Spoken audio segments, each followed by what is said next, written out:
I prefer to start off my live chats just reminding people that this case is about Abby and Libby and their families getting justice, and also Richard Allen getting a fair trial, and his family finding out whether or not he truly was involved in these murders. A quick chat overview. To prevent spam in the chat, I have slow mode on, so after you send one message, you have to wait another 15 seconds before you can send another one. All types of opinions are welcome. Just be polite or moderators will ban anyone who's being rude or commenting negatively about people, either in the chat room or just different YouTubers or whoever, instead of chatting about the case facts, which is what we do in my live chats, not drama from your mama. Click the name of an annoying person in chat to block them. Even me. If you want to block me, just go search YouTube for cat videos. I never see hundreds of comments, so use the chat to talk to other people. In the top of the chat box, it defaults to show top chat, but you can click that to change to live chat to see all comments. I try not to curse, but can't promise anything. I do not highlight comments with curses in them. And at the bottom are explanations of the initials I use in my PowerPoint slide summaries. I haven't done any live chats for the past 2 weeks, so I have about 30 PowerPoint slides summarizing the legal filings since my last live chat. On May 13th, verified motion for public funds was 4 pages long, filed by the defense. My summary was, Baldwin and Rosie want to reimburse Jennifer Auger with public funds. She is the new member of the defense team. Gull previously approved a limited appearance by Auger related to depositions of FBI agents and digital forensic issues, but not limited to conducting discovery, depositions, and courtroom examinations regarding the same. To prepare, Auger has intimately familiarized herself with the facts of the case. The defense believes this requires 3 attorneys to review. Much of the data is not saved in any descriptive fashion. As a result, Auger has reviewed numerous unrelated documents in order to prepare for the cell phone forensics. While the prosecution has had much of the information since February or March of 2017, the defense only began receiving the disclosures on January 30th, 2024. There are approximately 16 expert witnesses for cell phone forensics, geofencing, odinism, ritualistic killing, blood spatter, DNA, ballistics, psychology, psychiatry, false confessions, and forensic pathology. Continuing, the defense expected over 185 witnesses may testify at the trial. The prosecution stated they were paring down their witness list, but have not excluded any witnesses, so the defense must prepare for all witnesses. The prosecution has 3 attorneys, as well as the assistance of the Indiana State Police, the United States Marshal's Office, the FBI, the Delphi Police Department, and the Carroll County Sheriff. Rick's defense should be entitled to parity. Due to the volume of discovery, which continues to be disclosed, Baldwin and Rosie have very limited time and need assistance. Auger will be present at the trial to conduct direct examination and cross-examination of experts for cell phone forensics and geofencing, and the defense would like her assistance with additional witnesses in preparation. The defense requests Gull order the Carroll County Auditor to reimburse Auger at the same hourly rate as Baldwin and Rosie, which is $100 an hour, contingent upon Gull's pre-approval of Auger's invoices. Also on May 13th, motion to vacate safekeeping order was 3 pages long, filed by the defense. The summary is, Tobe Lesenby filed the order on November 3rd, 2022, a few days after Rick was arrested. May 3rd, 2024, the defense deposed Liggett, who said, quote, I did not have a problem with him, Rick, going to Cass County. My problem was going to be transport. I never had a problem with him staying in a county jail, end quote. Liggett made arrangements with the Tippecanoe County Jail to house Rick during the trial. Liggett does not care if Rick stays at the Cass County Jail as long as it does not become a manpower issue for Liggett and Carroll County Sheriff. The Indiana Department of Correction does not want to transport Rick. To me, this is kind of ridiculous that this has been an issue between law enforcement and the Indiana Department of Corrections arguing about who has to transport Rick. Just do whatever needs to be done. There is no current evidence that Richard Allen is in danger of serious bodily injury or death, or that he represents a substantial threat to the safety of others, as required by this Indiana code. The original transportation and manpower issues of Rick being in a county jail have been resolved. The defense want Rick at Cass or Tippecanoe County Jail until the trial. It has not been revealed what kind of restrictions Rick is going to have. How much rec time is he going to get? Is he going to have a cellmate? Will he be able to interact with other inmates? I previously stated that the Cass County Sheriff said they only have intermittent mental health professionals. So if Rick has mental issues, what's going to happen when there's no psychiatrist or psychologist on staff? On May 16th, a motion for continuance was 2 pages long, filed by the defense.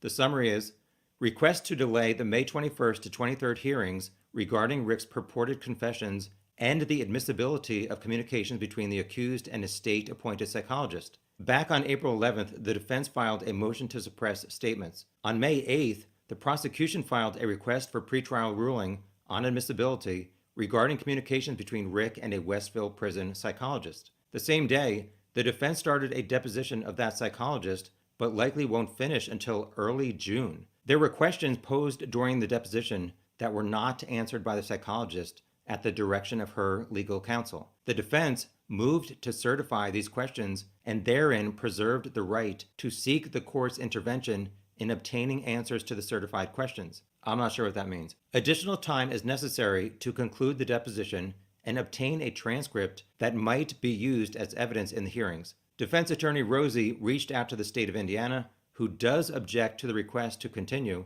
as to the motion to suppress and as to the state's request for pretrial ruling on admissibility, both of which relate directly to the psychologist and her professional relationship with Rick. The defense requests Gull issue an order continuing the hearing on motion to suppress statements and the state's request for pretrial ruling on admissibility. Continued, Gull replied on May 17th, defendant's motion for continuance reviewed and denied in part. Gull scheduled this hearing at counsel's request, who all indicated they were available. The May 21st to 23rd hearings were for the following issues. 1. Defendant's motion to suppress second statement, filed April 15th. 2. State's objection to defendant's motion to suppress, also filed on April 15th. 3. Defendant's motion to compel and motion for sanctions, filed April 23rd. 4. Defendant's motion to vacate safekeeping order, filed May 13th. 5. State's motion in limine, filed April 28th.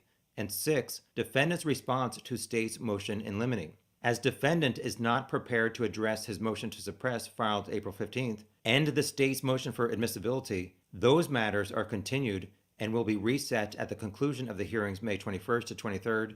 As you all know, and I know very well since I went to Delphi for these 3 days of hearings, they were all delayed and canceled. On May 17th, the prosecution filed state's response to defense's fourth motion for Frank's hearing.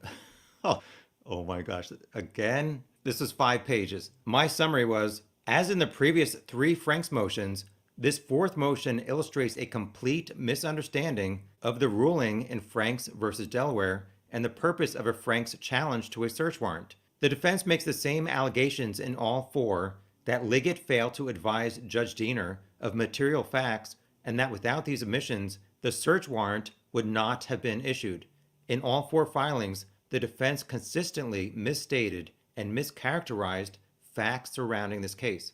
The defense listed information they said should not have been omitted from the PCA for the search warrant. However, the information is either irrelevant for probable cause purposes or wholly inaccurate. The new topic the defense focuses on, quote-unquote, pings generated by the phone company AT&T on February 13th and 14th, 2017, and statements by Indiana State Police Sergeant Blocker. The motion shows the defense does not understand the information contained in the pings and then exacerbates the problems by mischaracterizing the statements by Blocker. Contrary to what the defense's motion states, the defense have known about the pings well before April 26th of this year. Continuing, when AT&T pings a cell phone, they will send a signal from the closest tower to the phone. From the time it takes a signal to reach the phone and get back to the tower, they will determine a location of that device, which can be accurate or completely inaccurate. If the tower cannot make contact with the phone, then the ping data will show a historical location, which is the last longitude and latitude collected from the tower when it had good service with the phone.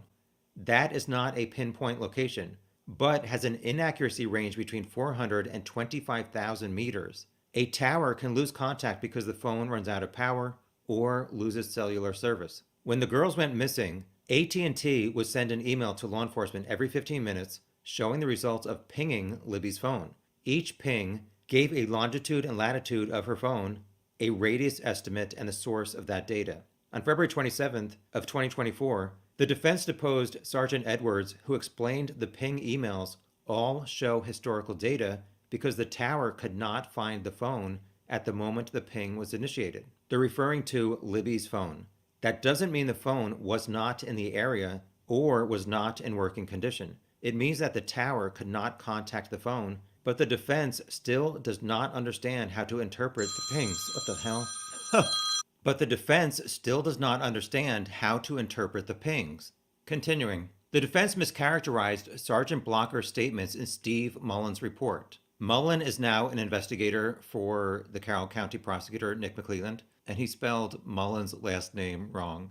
It's I-N, not E-N. Blocker reported the last contact Libby's phone had with the cellular tower was at 5:44 p.m. on February 13th. The records from AT&T show there was no contact with the tower since then, so Blocker determined the phone was no longer in the area or in working condition.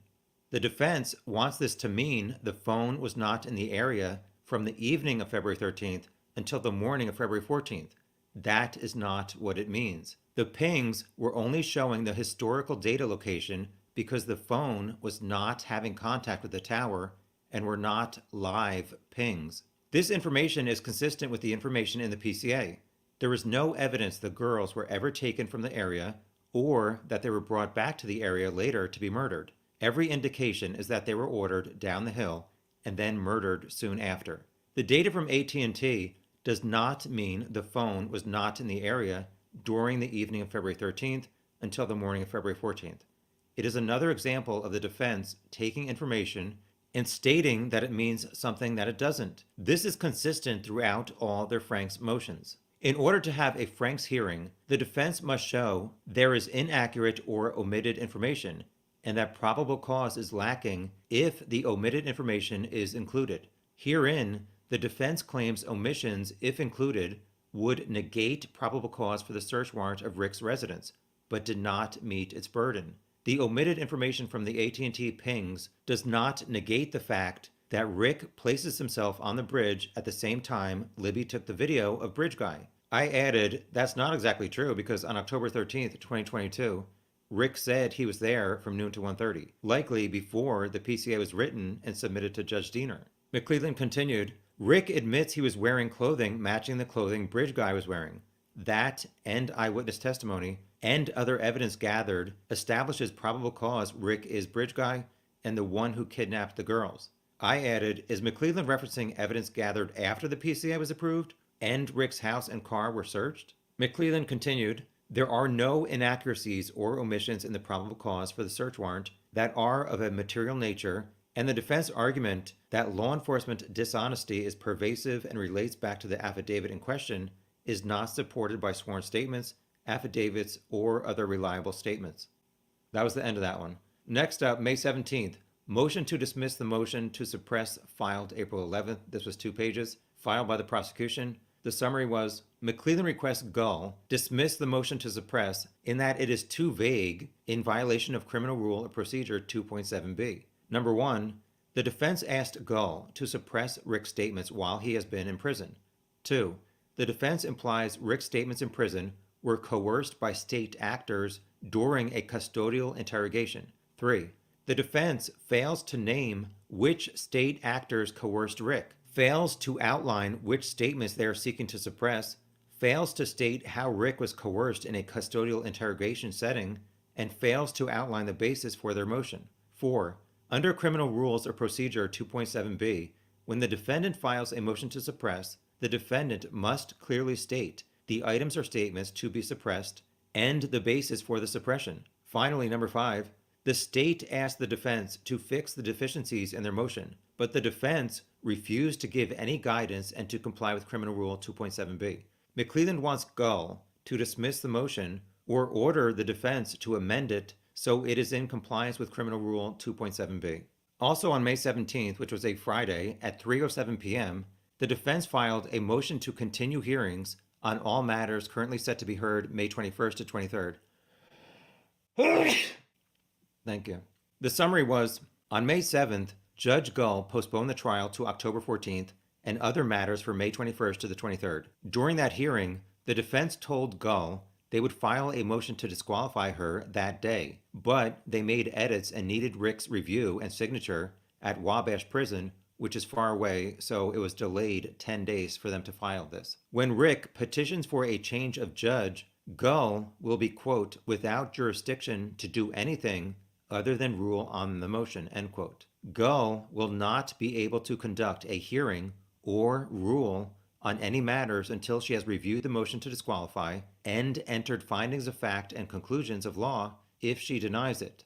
On May 15th, McClelland turned over a new phone extraction data that had been conducted the past weekend. The defense will use it, arguing against the prosecution's motion in limine to not discuss third-party suspects, as it appears to provide favorable evidence for the defense, but they need additional time to review it. The witness who extracted the phone data will be issuing a report and investigating matters the defense believes provide important information concerning third-party suspects. So the defense want the hearing on the motion in limine after that report is filed. Since Gull cannot rule until after she rules on the defense motion to disqualify, she should delay the May 21st to 23rd hearings until after she issues findings of facts and conclusions of law to have her disqualified. Also on May 17th, second verified motion to disqualify Judge Gull. It was 40 pages and filed by the defense. Before I start the summary, I added here, how is this different than the first two motions to disqualify Judge Gull and the one the Indiana Supreme Court said was not sufficient to remove Judge Gull? So on October 25th, the defense filed a motion to disqualify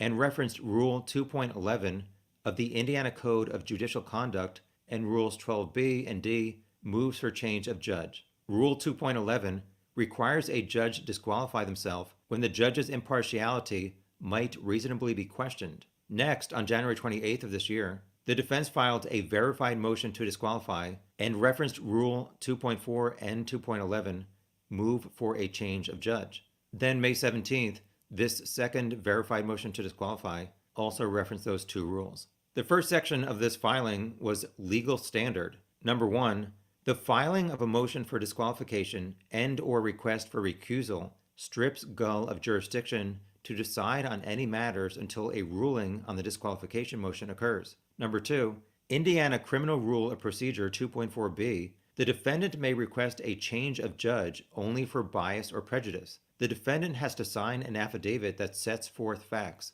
The defendant's attorney must file a certification that the attorney believes in good faith the facts are true.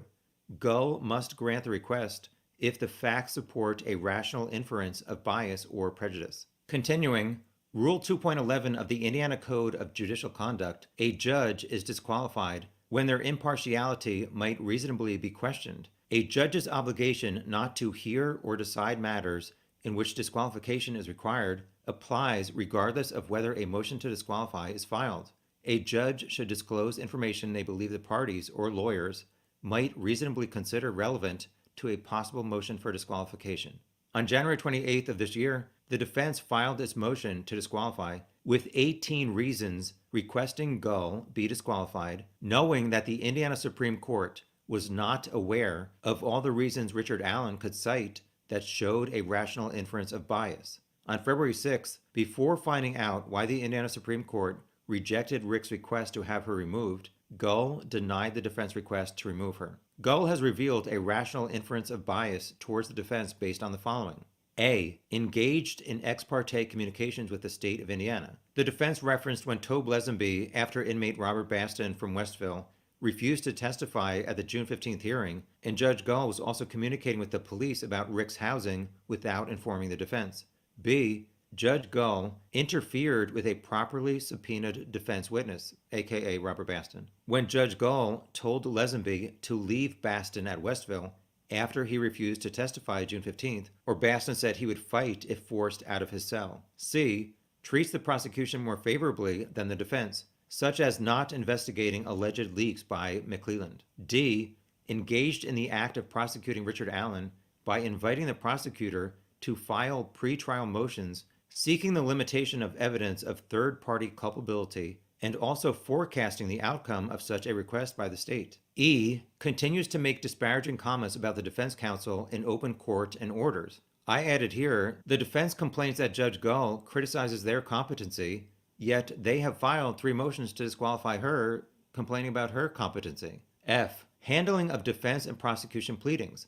At least 8 defense motions were denied without hearing. G. Placed blame on defense counsel and its staff for administrative failures in maintaining confidentiality of ex parte defense filings, whereas evidence revealed that failures were by the court. H. Failed to conduct an investigation into leaks coming from her staff while facilitating contempt proceedings against Rick's attorneys for leaking confidential information. I. Effectively denied Rick his right to a speedy trial by not requiring the prosecution to follow the same time restrictions at trial as she was forcing the defense to follow, which forced the defense to seek a continuance of the May 13, 2024 speedy trial date.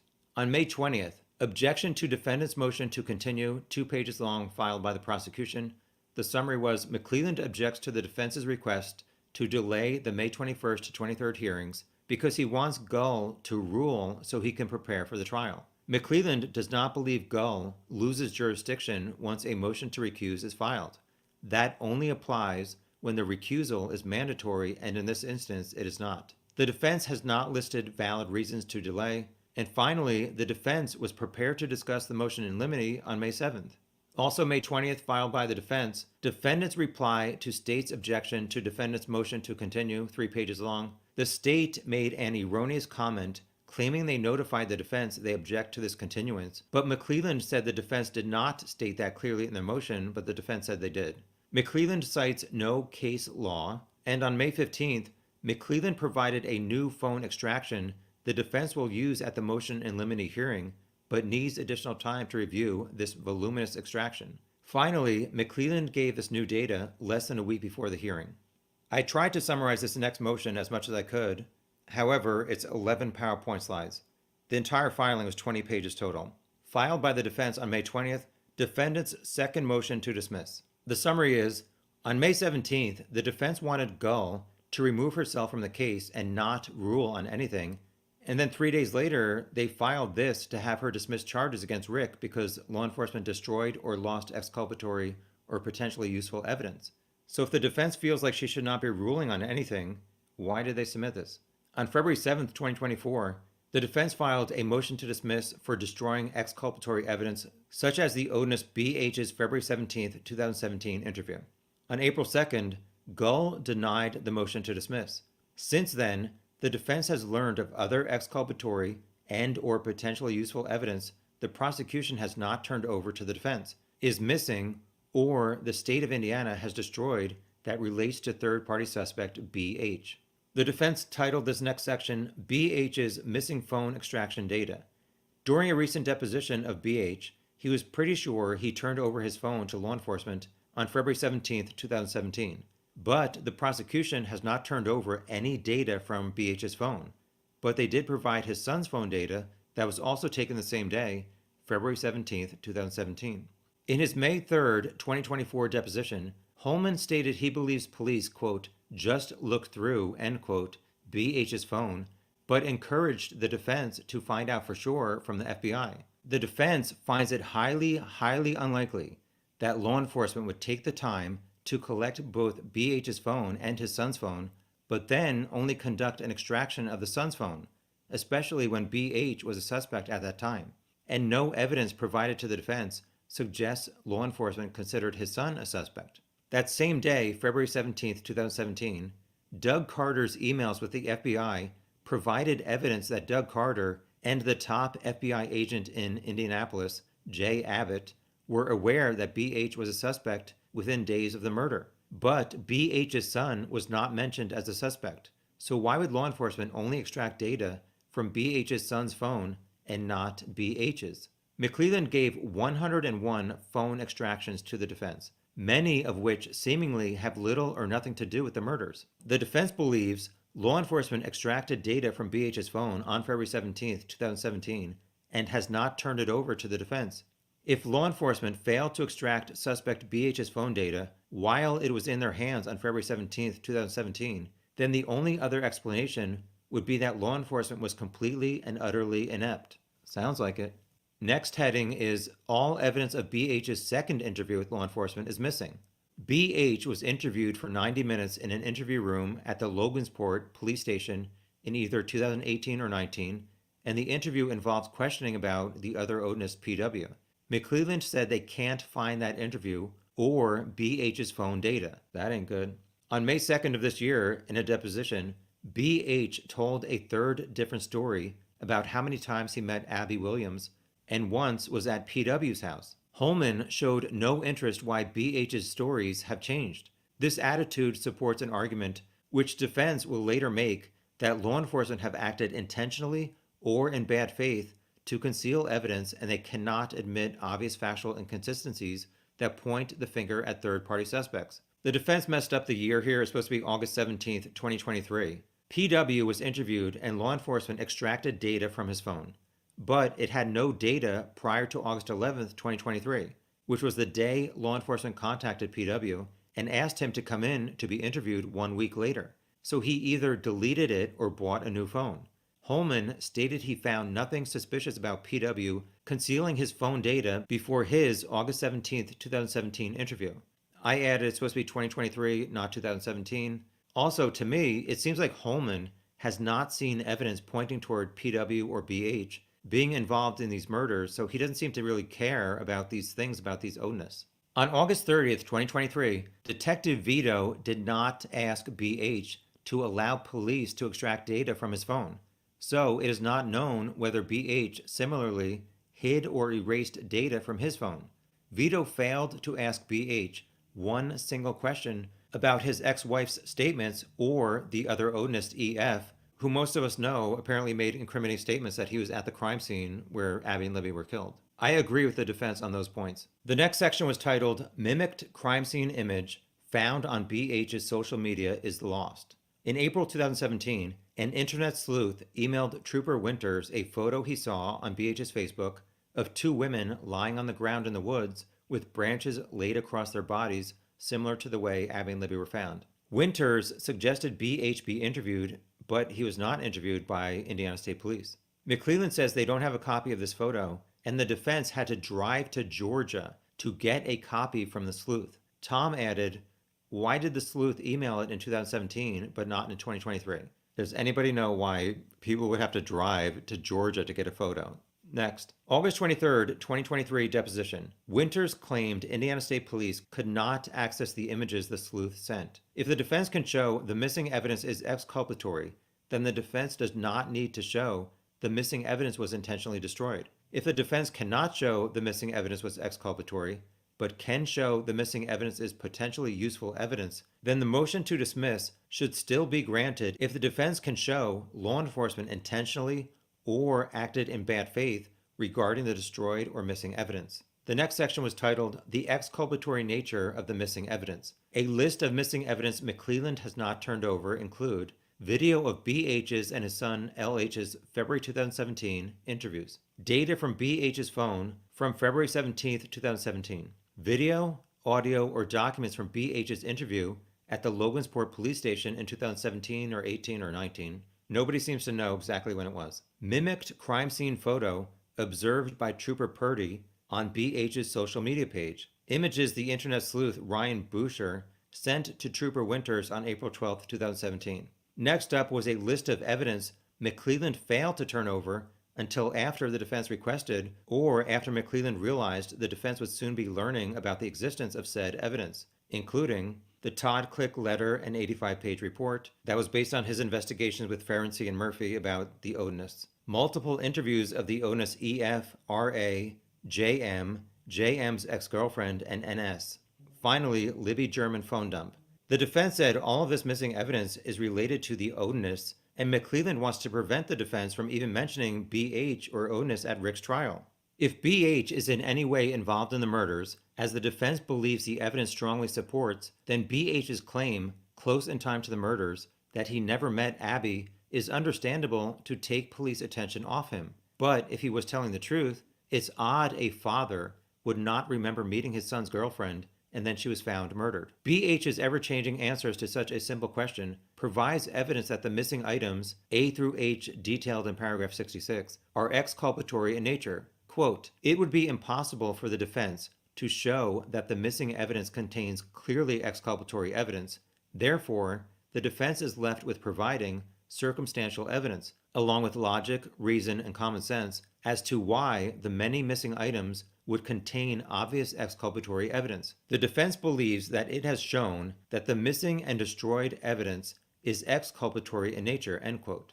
I added, how does this supposed exculpatory evidence about BH and these odonists prove that Rick was gone from the CPS parking lot and the trails after 1:30 p.m. and BH was on the trail, bridge, or in the woods, or any other odonist? The defense have failed to prove both in a year and a half of legal filings. The defense continued, the missing or destroyed evidence is exculpatory, but even if Gull disagrees, she should find the missing destroyed evidence as potentially useful and dismiss charges. If Gull finds the missing destroyed evidence is not exculpatory, but does find that it is potentially useful, then she should dismiss charges if it also finds that law enforcement intentionally caused the potentially useful evidence to be destroyed or acted in bad faith regarding the missing evidence. Franks 1 through 4 provide details why Gull should believe law enforcement intentionally caused the potentially useful evidence to be destroyed or acted in bad faith. Below are facts that support the defense contention law enforcement acted in bad faith or intentionally lost or destroyed evidence or have failed to turn over said evidence to the defense. The first few minutes of Holman's October 26, 2022 interrogation of Rick are inexplicably missing, and it was when Rick should have been read his Miranda rights.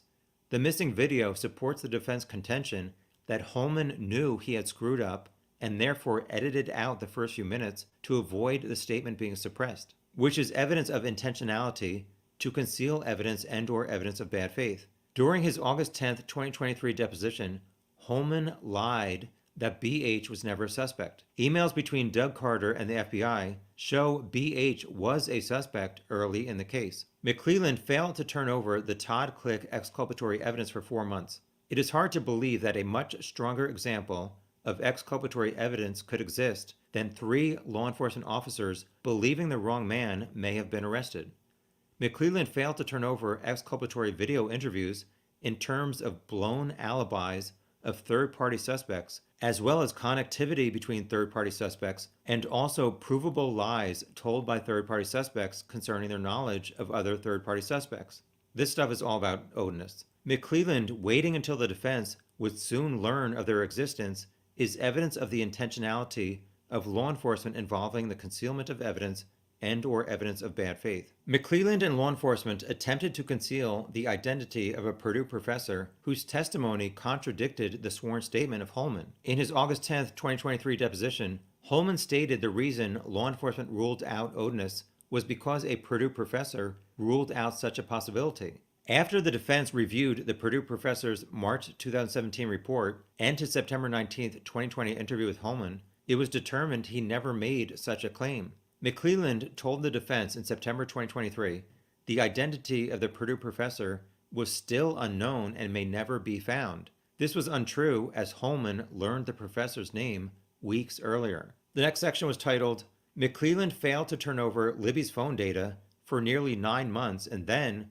only after the defense requested it. McClelland and law enforcement had Libby's phone data for 5 years before Rick's arrest and should have been able to provide it to the defense as soon as possible after the defense was assigned, but did not turn it over until September 2023, almost 9 months later than required under criminal rule. Exculpatory evidence existed in the phone that did not support law enforcement's timeline and supports third-party suspects were involved. I have no clue what they could be talking about, other than maybe this early morning ping on February 14th. Which the prosecution says the defense is confused about. The failure of law enforcement to turn over Libby's phone for nearly 9 months is further evidence of intentionality in attempting to conceal evidence and/or evidence of bad faith. The next section, law enforcement concealed the Blocker report until April 26, 2024, which is when McClelland turned over a report from Mullen concerning the findings of Indiana State Police Sergeant Blocker, which had exculpatory information concerning pings that supports on February 13, 2017,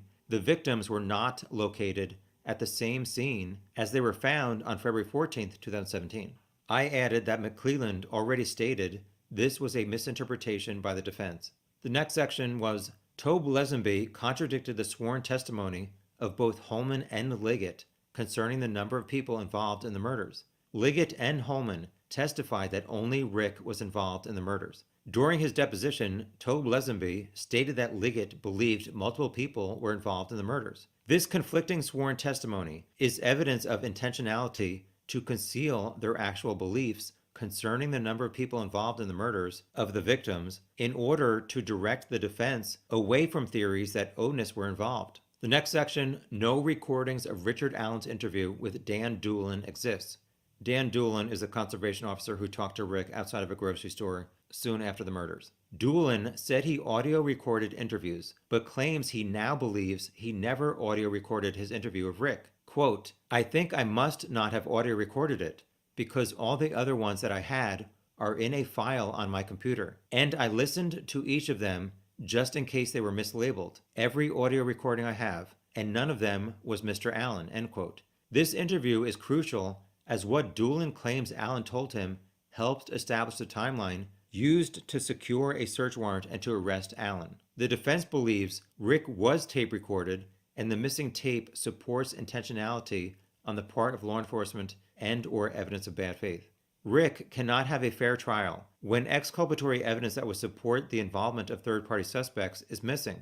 The bad faith of law enforcement and McClelland has been proven through numerous examples of missing evidence and evidence that the prosecution failed to turn over in a timely manner. Because the missing evidence is exculpatory in nature, the charges against Richard Allen should be dismissed. Even if the court finds that the missing evidence is not exculpatory, it is clearly potentially useful evidence, and the numerous examples of bad faith contained in this motion require that charges against Richard Allen be dismissed.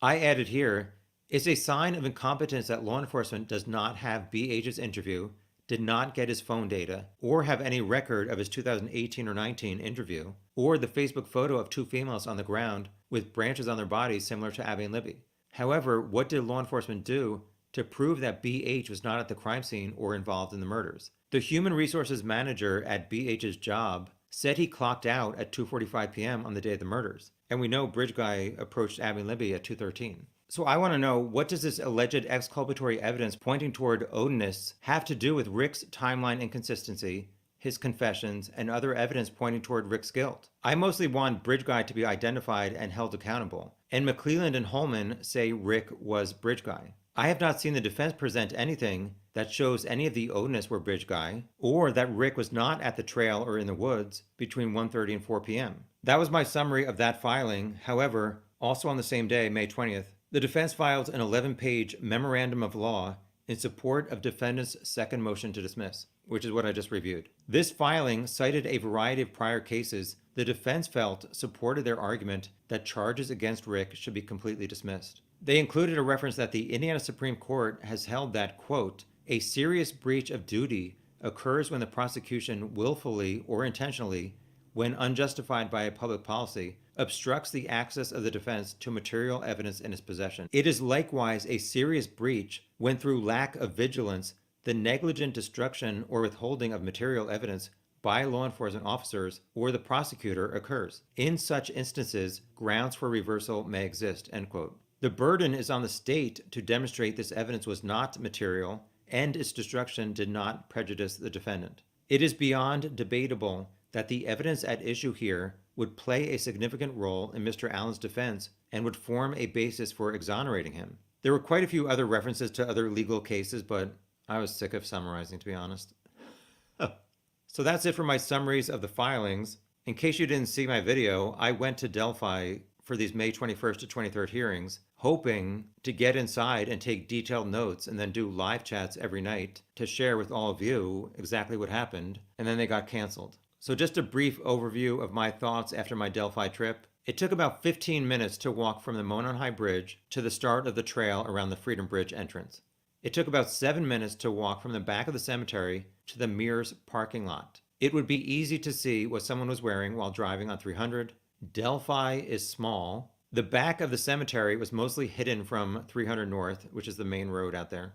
And finally, I kind of showed this test that I did at the start of the bridge and somebody standing on platform 1. It is difficult to make out facial features from the start of the high bridge to someone standing on platform 1. I wanted to do that test because obviously we know witness 4 said she saw a man on platform 1 and she thought he was 20. And finally, it does not really make sense for anyone, including Richard Allen, to park at the CPS lot instead of the Freedom Bridge lot. After parking at either of those two lots, each takes about 2 to 3 minutes to the start of the trail. So why would Richard Allen pull in here and then back his car up over here? When witness 4 passed by around 2:15 and noticed that a car was parked unusually close to CPS, whereas normally people pull in and park right here to go to the trail. Also, why did he drive past the Mears parking lot and not park there? He said there were cars parked there. However, in 90 minutes, he never saw an adult. So where were those adults who parked their cars at Mears? I don't know the answer. That's it for the summaries. Now we'll get to your comments in the chat. Oh, yeah, live chat. Hi, everybody from all around the world. I saw some people from Hungary and Australia. Thank you for staying up late and getting up early. Here we go. Let me just thank everybody here. Patty, thank you so much for your generous donation. Also, Deb's True Crime Notebook. Deb has a YouTube channel where she uploads frequently with Delphi updates, so subscribe to her. Thank you so much to everybody who has donated to the Tom Travel Fund to Delphi. I really appreciate every single person. About 40 people donated, so I really appreciate every single person. Thank you. Now to your comments. High criminality. I'm really curious whose phone data was recently downloaded. Yeah, me too. Like, who else could it be? I don't know. I know that they said that PW, his phone, like, did not have any recent data, which to me is very suspicious, but I don't think he's Bridge Guy. I've not seen any evidence presented by the defense in any of their filings to show that PW or any of these Odinus was Bridge Guy or at the crime scene. So why is phone data not being downloaded or looked into until whatever, 7 years after the crime? As I stated before, it seems to me like McClelland and Holman feel like they have not seen any evidence pointing towards these Odinus being involved. So they don't really seem to care about all the stuff related to the Odinus. It seems like they're only seeing evidence pointing towards Richard Allen. So I guess we're gonna have to wait 5 months now for the trial. Although quite a few people think the trial's still not gonna even happen in this year. So I don't know what else could go, what else could go wrong between now and the next 5 months. If Gull does not recuse herself, what is the defense going to do? Are they going to try and go back to the Supreme Court? I don't know. One final thing before I get back to other comments. In a year and a half, what have you guys seen that the defense has presented that convinces you that Richard Allen was not on the trail, on the bridge, in the woods between 1:30 to 4 o'clock? The only thing I can remember is in the first Frank's memo, they only presented like 2 things to point towards Richard Allen not being Bridge Guy or on the trails. They said, and both of them were based on witness 4's eyewitness testimony. They said she saw somebody on platform 1 who is 20 with poofy hair. That means Richard Allen was not there because he's not 20 with poofy hair. And then around 2:15, she drove by CPS and saw a car from the 1960s. Richard Allen does not have a car from the 1960s. That means he was home after 1:30. Like, as a member of the jury, that's not very convincing to me compared to what we know about these 4 girls who saw Bridge Guy around 1:30 entering from CPS. I don't know. It doesn't add up to me that these girls took photos on the trail and bridge at 12:43 and 1:26, and they never saw Richard Allen, and he never saw them. We'll see. Hi, DB. I think you changed are you no longer not DB Cooper? They should have extracted BH's phone and Rick's phone immediately within the first few days. I totally agree with that.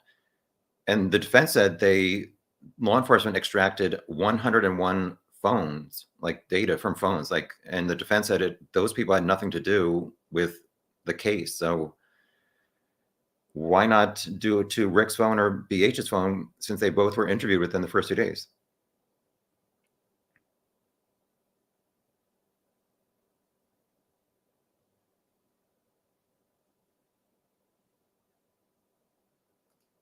Hi, love to hunt. Love to hunt. You love to hunt so much. You said it twice. If BH's alibi checked out in full, then why extract his data? Well, from February 17th is when he went into the police station with his son. I don't think by that time they had talked to the human resources manager at his job who said that he had used his time card by 2:45. I don't know. Some people seem to like have conspiracy theories for almost everything where they said, well, maybe somebody else checked out for him. I don't know. I don't think he matches up to Bridge Guy, although I do think in like one audio recording he did where he said guys, it did kind of sound like Bridge Guy, but I don't think BH was at the crime scene. Hi, Mark. Now it all makes sense why the first judge recused himself from this case. Yeah. I've said he's like the only smart person. He was like, yeah, get me away from this nonsense. And it has been nonsense for a long time from a lot of different sides, the judge, defense, and prosecution. Love to Hunt said, did PW present a legit alibi? I replied in the chat, he had 4 children. He was single and they lived in Delphi. So his kids would have also had off this day, February 13th. I'm almost certain that one of his sons did talk to police and say that he was at home that afternoon.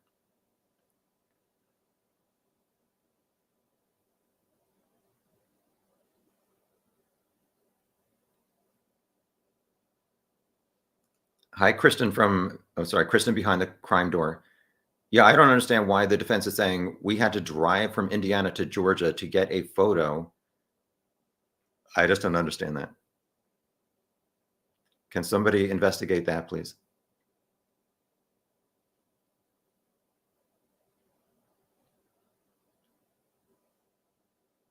Hi, Amy.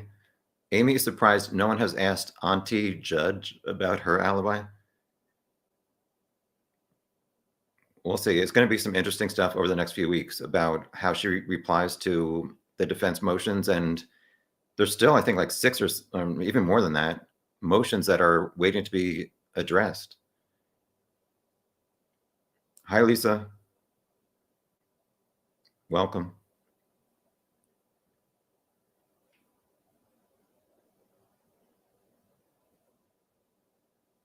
DB says they probably drove to Georgia so they could get a notarized affidavit from that guy.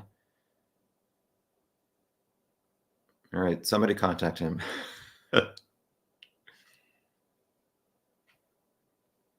Hi, brutally honest. It's just ridiculous the defense still has not got Liberty's phone dump along with others' evidence. I agree that it's ridiculous that some of this evidence has taken so long to turn over to the defense. Although I'm almost certain McClellan said the defense did actually have Libby's phone data before the time frame the defense was saying they did not.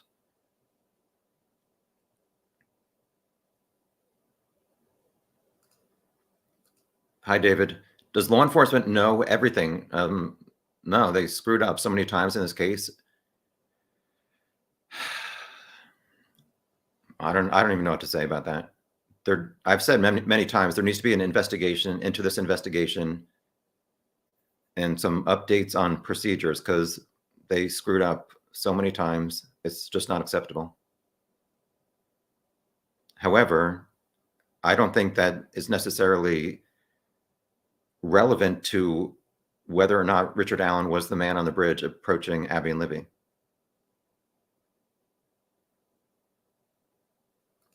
Kristen says, I feel so bad for these families and this circus. Yeah, I think after the latest hearings were canceled last week, Libby's grandmother posted on Facebook or something, I'm so sick or tired of this circus. And I'm almost certain other people who went to, I think it was the May 7th hearing, they said after the trial was delayed another 5 months, Rick's mom and wife, I guess, started crying because obviously they want to hear this evidence also about their son and their husband.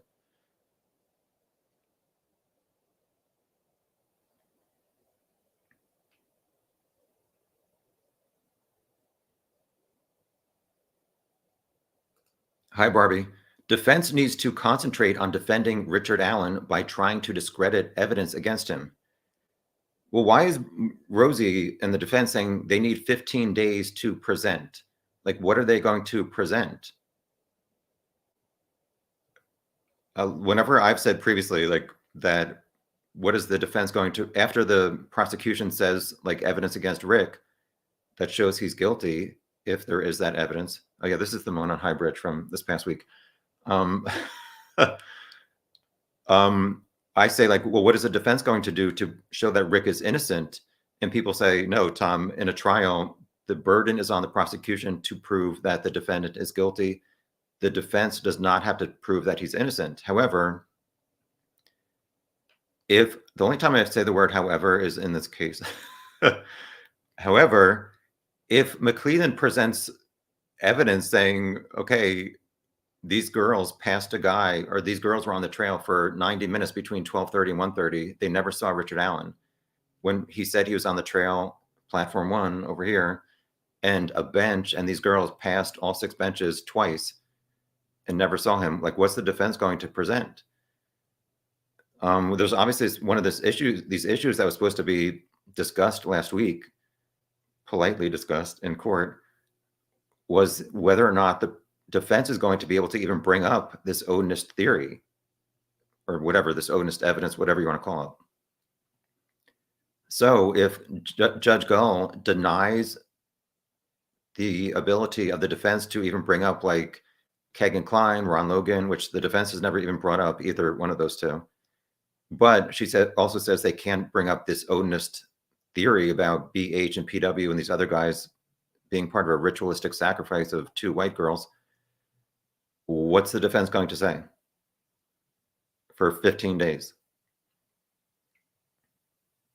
And I do think that I agree with the defense on a lot of stuff about, like, this procedural stuff. And however, I think it's kind of shady of the defense to go ahead with these 600 juror questionnaires. Like, doesn't the defense and the prosecution kind of collaborate on the questions before those are sent out? So at that time, the defense knew the trial dates were May 13th to the 31st. So why would the defense go ahead with drafting those questions to jurors and then later be like, oh, we need 15 days? I just thought that was kind of irresponsible of the defense. Hi, Junior. I agree. I'm tired of all this nonsense in this case. I just want to see justice for Abby and Libby. I totally agree. To me, it's just like drama between the prosecutor, defense, and judge. There's facts that are either showing Richard Allen is bridge guy or not. Like, for the family's sake, on both sides, the victims and Richard Allen, can they just, like, have this trial? Or if Rick is definitely guilty, why can't he just admit he made a huge mistake in his life?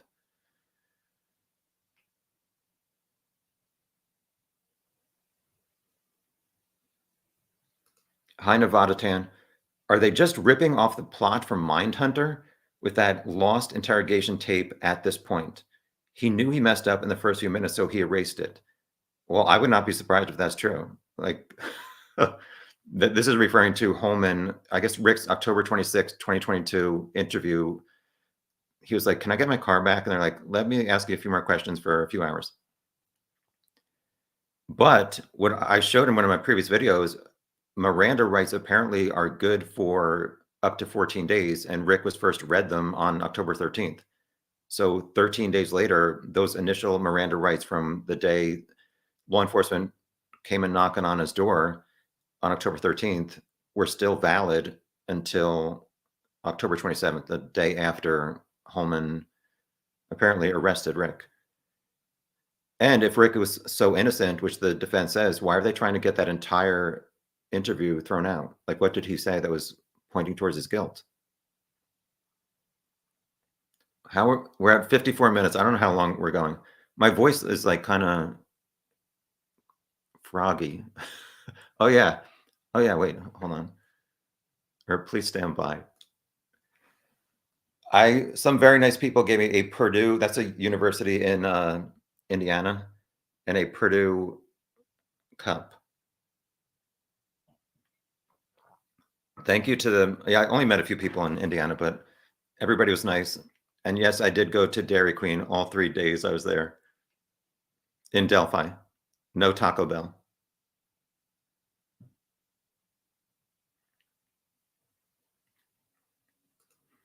Mark says, I don't think Richard Allen makes it to the trial. Got a bad feeling he will end up found dead in his cell.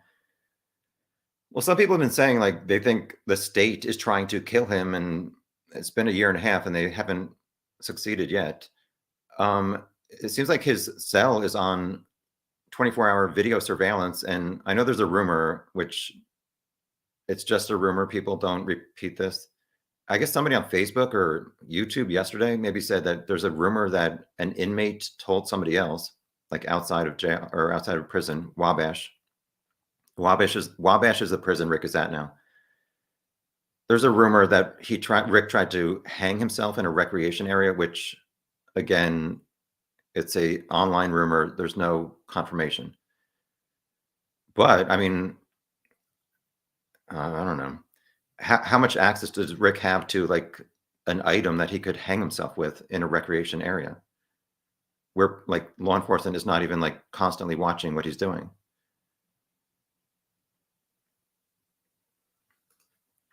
Hi, She Elf. Can you discuss Court TV's Barbara McDonald claiming the shell casing was found after bodies were found and crime scene was unsecured? I've heard a bunch of different rumors about this. However, I heard that it was found the same day on the 14th that Abby and Libby were found. We'll have to wait until, I guess, the trial to see what the photos show of this unspent round and if it shows that Abby and Libby's bodies were also in the photos.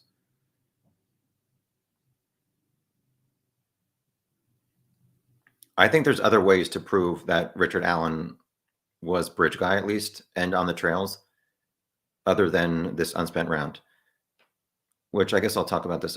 You guys have heard me say, like, one of the things I'm most, I don't want to say looking forward to, I'm most interested to know is, did they get Rick's car data? Because these car computers, he had a 2016 Ford Focus, which I think it had like the Ford Sync 3 technology.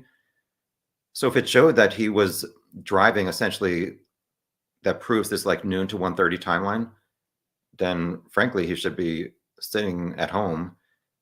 But if it shows that he was like traveling between like 1:20 p.m. to get to CPS around 1:29, 1:30, and did not start his car until like after 4 p.m., then obviously he's screwed.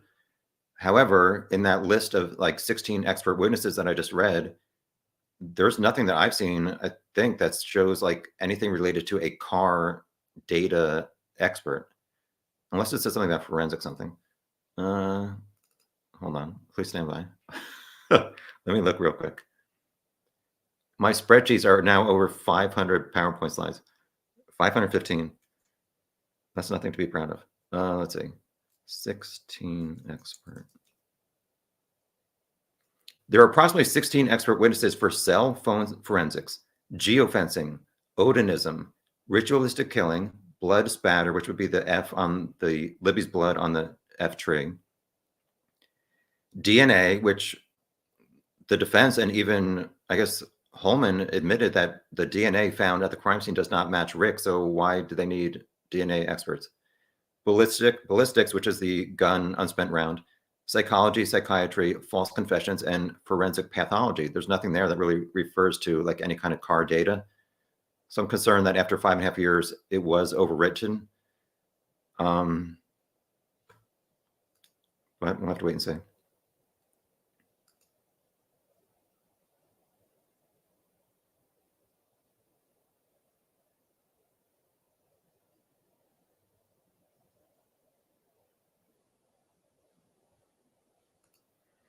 Brutally honest is being brutally honest. Making so many, yes, there are so many mistakes by law enforcement. Hardly can be called incidental or just a mistake. Clown emoji. Is that about me? This has become a chronic problem, I agree, concerning all this missing pieces of evidence, and it is suspect as Frank's motion. I agree with a lot of your points. However, I do think like Richard Allen can still be bridge guy and law enforcement can be incompetent as a Frank's motion.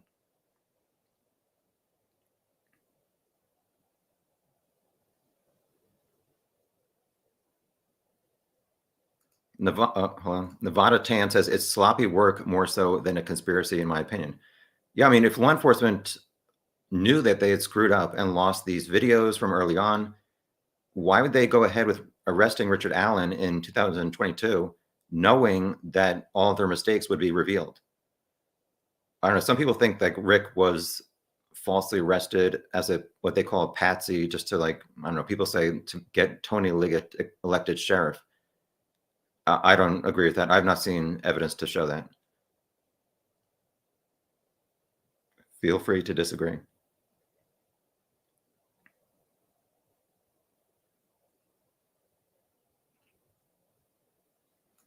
She-Elf Johnson, Hanlon's razor. Never attribute to malice that which can be explained by stupidity. Is Hanlon related to Occam? Are they cousins?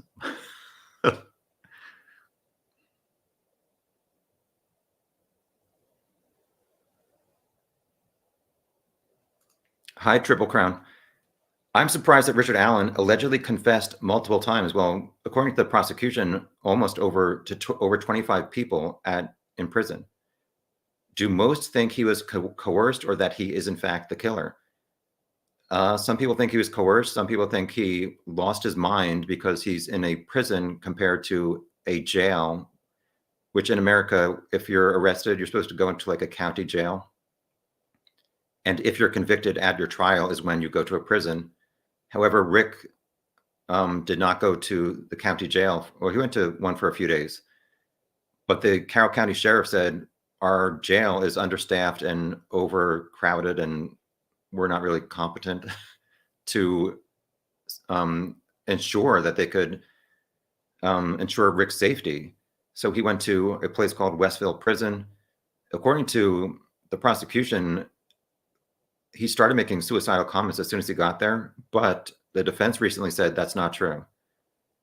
So one of these recent filings was the current Carroll County sheriff, Tony Liggett, said he's okay with Rick going to either Cass County Jail, which is right across from his defense attorney Rosie's office, or Tippecanoe, because currently Rick is at Wabash Prison, which is like over 3 hours from, I guess, his attorney's office.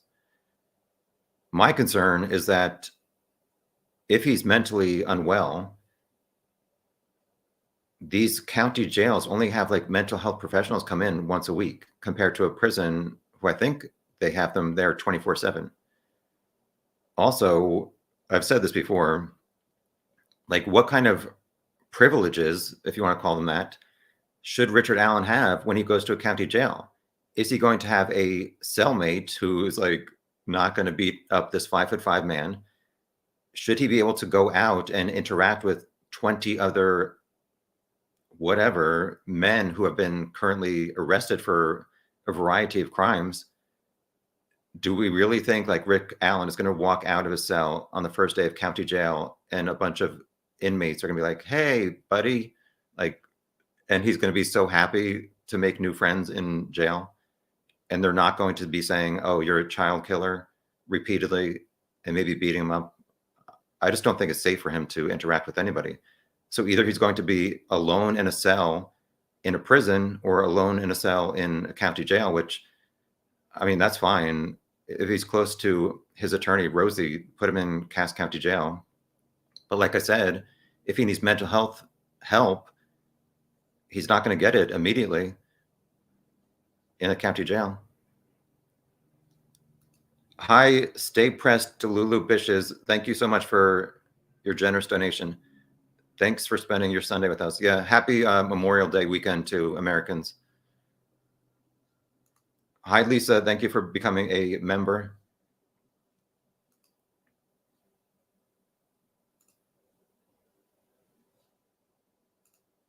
Let me go back here to the comments.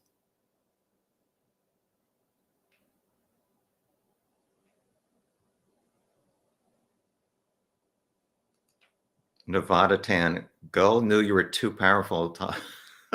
She couldn't allow you to be there. Yeah, I was, as I said before, like this case has nothing to do with me. It's about the families and Richard Allen and his family. I was extremely disappointed when I saw that these 3 days of hearings were canceled. Mary Margaret, is it known if Rick had ever had type of relationship or acquaintance with BH or PW? According to the defense, Rick did not. In one of their filings, they said he did not. I think like the wording that the defense wrote was something like, there's significant evidence. I know certainly that's what they said, which I don't think I've seen significant evidence pointing towards BH and PW, although there is suspicious stuff, not significant. They said because Richard Allen did not know BH or PW, that means Richard Allen had nothing to do with the murders. Eye roll. That was pushing it a little bit.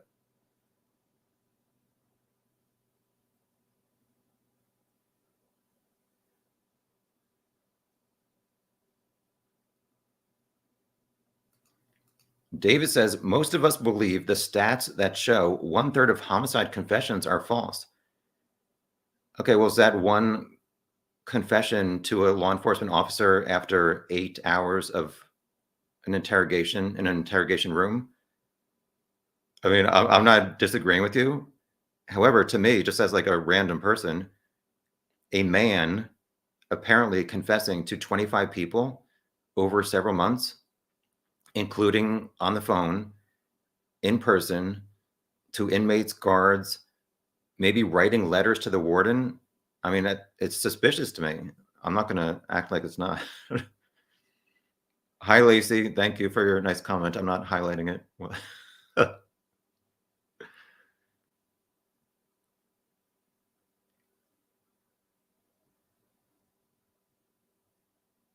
Yeah, hi to everybody who wakes up early or stays up late around the world for joining. Hi, Purdue. Thank you. Here's a time for a Purdue drink. Hi, Gail. Yes, we can see your comments. Make sure you don't say anything inappropriate.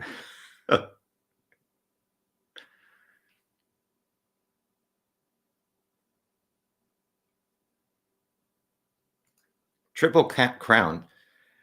Could a car being parked oddly only mean that someone is so excited about killing that they're not paying attention? Well, this witness 4 who drove by and I guess went to the trails fairly often and said she noticed it because usually cars only pulled into CPS and parked at that front part, and because the trail starts right there. So it doesn't really make sense to pull in and then back up against this old building, which I've said, like, if Rick has a newer car, a 2016, why would he risk there being like some kind of debris that could puncture his tires by pulling up to this CPS building? Why did he not park at the Mears or the Freedom Bridge lots? I'm not saying it's totally suspicious that he backed that thing up, because like he would have to, even if you pulled into the front, you're going to have to go in reverse at some point. So I'm not saying it's totally suspicious that he went in reverse against this old building, but according to witness 4, it was unusual. Also, I just don't understand like how Liggett and Lesenby worked 1 block from CVS. So Rick worked at CVS Pharmacy, literally 1 block away is the Carroll County Sheriff and jail. I don't know who saw this 127 video from Hoosier Harvest Store showing this car that apparently resembles Rick's car, which is somewhat a unique car. It's black, a hatchback, and it has black tires, like black hubcaps or rims, whatever you want to call them.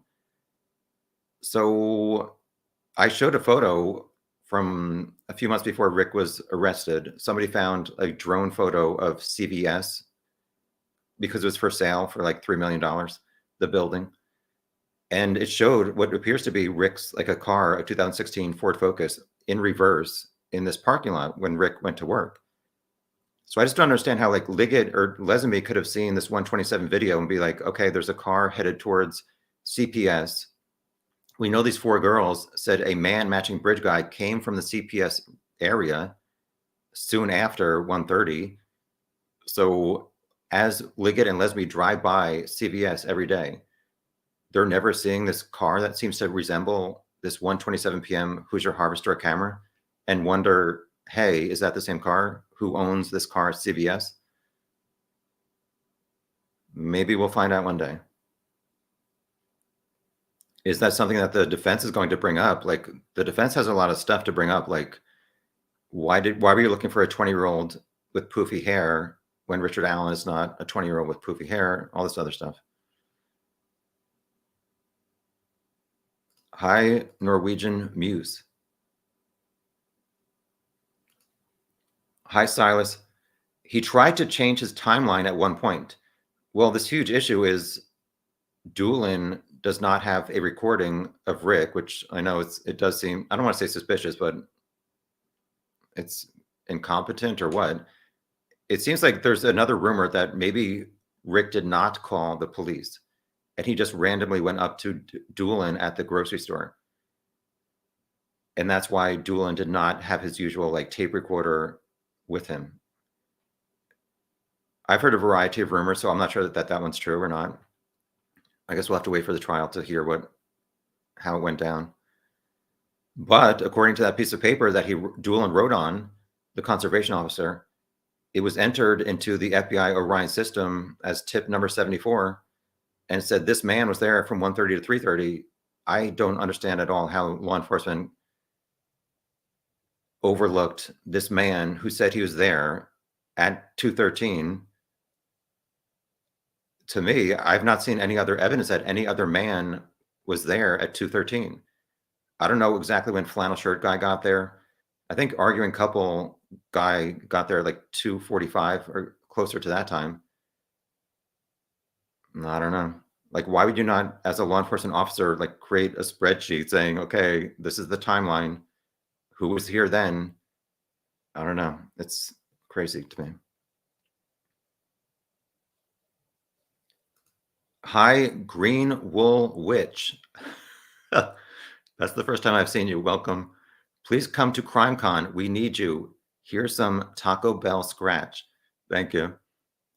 Yeah, I can't comment on that, but I'm not coming to CrimeCon, but maybe in the future one time. We'll see.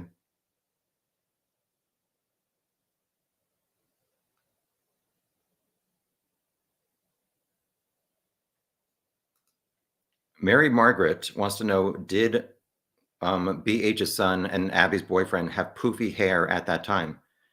From what I saw, somebody said that, well, he did not go to the Delphi school system. I think they're in Logansport, which is maybe about a half hour away. Somebody said he was in school.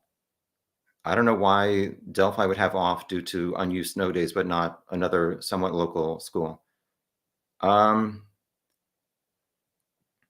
Well, Mary, as I'm thinking, if the guy on platform 1 had poofy hair, and then like 20 minutes later is when the bridge guy video was taken, don't you think Abby would say, why is my boyfriend here? I'm not like criticizing it. That's just what I think there. DB, they might not have the information from Richard Allen because the investigators never investigated him in 2017. Well, part of the thing, like, I still have not figured out whether or not Rick was bridge guy. But to me, if law enforcement looked into all these other men for 5.5 years and never found anything to arrest anybody, it kind of makes sense to me that when they finally went back to Richard Allen, they were like, oh, crap, this stuff does add up that he was bridge guy. Feel free to disagree. Hi, Heather. Welcome. Criminality says it's not about the defense that I question things. It's about the lack of follow-up on persons of interest from law enforcement and then the prosecutor not disclosing information regarding those very POIs. Well, haven't people said that, like for discovery, which is just like turning over evidence from the state and prosecution to the defense, technically, don't they only have to turn over what they're going to present at the trial or evidence that might be exculpatory for Richard Allen, like pointing towards Rick is innocent and other people are guilty? And I mean, I guess some people are saying like Todd Click felt like, he and these two other officers who investigated the Odinist, they felt like there was more evidence pointing towards these Odinists than the Richard Allen PCA. But according to McClelland, they do not have evidence pointing towards these Odinists being at the crime scene. So if they don't think that that's exculpatory, showing that these Odinists were involved in the murders, do they technically have to turn over all this stuff about the Odinists? I don't know. Maybe you guys can answer. Purdue time. 1 hour and 15 minutes. Yeah, we'll see how long we go. I have nothing better to do. No offense.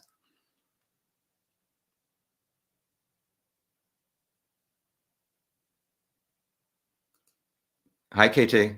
I can't answer that unless we get the missing recordings and reports. Clearly, there's something weird going on with this case, whether he did it or not. The prosecution has to prove that RA, let me see. Here we go. Prove that RA spoke to Doolin and said what was alleged. I agree with that, but why would this man, Doolin, this conservation officer, even write down 130 to 330? In the first Frank's memo, the defense explained it away, saying, I think they said if the girls were initially thought to be dropped off around 1:30 and the murders thought to be committed around 3:30, that maybe the conservation officer was told to talk to people and ask them if they were there in that time frame, 1:30 to 3:30. So if the conservation officer said to Rick, were you there between 1:30 to 3:30? And Rick said yes, because technically he left CPS around 1:30. And then the conservation officer just wrote 1:30 to 3:30. I don't know. To me, it's like, even if you ask somebody that, like you say to Rick, were you there between 1:30 to 3:30? And he says yes. Like, are you not going to follow up and say, okay, around what time did you arrive? Around what time did you leave? We'll have to wait and see at the trial what Doolin is going to say, what he remembers about this interaction 7 years later.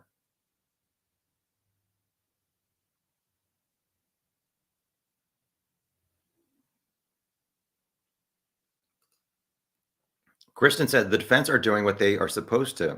It's not pretty, but this is what you do when you don't have anything. Well, yeah, I understand that this is their job to try and get everything thrown out. However, just as like a random person, if they're saying that they know Rick is innocent, why don't you want everything found at his house to show that there's nothing that connects him to these crimes? Why are you trying to get Libby's video thrown out if that's not your client in the video? Some of this stuff makes sense to me and some of it does not, about how the defense is proceeding.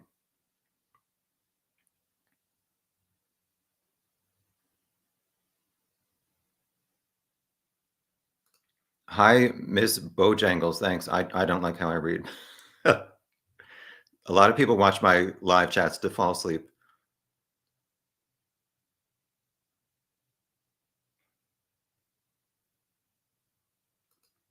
Norwegian Muse, wasn't BH also on camera at his job that day? Thought I read that somewhere. In the Frank's memo, I think they said there are cameras at, I don't want to say where he works, but it's like an outside job. Let's just say that. I'm almost certain, but I think like the defense was saying, how do we know that that's him in his car coming and going and not somebody else driving it? I just don't think like this is a huge conspiracy with BH and his friends or coworkers helping to like incorrectly use his time card to show that he was at work when he was actually bridge guy or in the woods of Delphi killing Abby and Libby.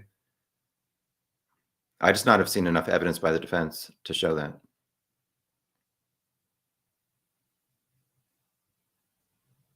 Although I guess Tina here, how far behind am I? A half hour. Other people checking out of work for others happens all the time, not a hard leap to make. Well, if your friend says, will you check out for me today? Or check in and out for me today? And then your friend, like his son's girlfriend is found murdered with her friend. Are you really going to be like, oh, I'm not going to try and get this $300,000 reward and do the right thing. I care more about my friend and protecting him as a murderer. Not you specifically, but just in general. Yeah, Kristen said BH had a bushy, long beard, which does not match up to Bridge Guy. And he did check out according to his time card and the human resources manager at 2:45, and he worked about a half hour from the trail. We know 2:13 is the Bridge Guy video, so how did this all play out if he was involved? And people say, like, how did all these Odinists like come up with this plan, since Abby and Libby did not know until soon before they went to the trail that they even had a ride to go there? It just doesn't add up to me that the Odinists were involved compared to Rick's timeline. Does not add up to me.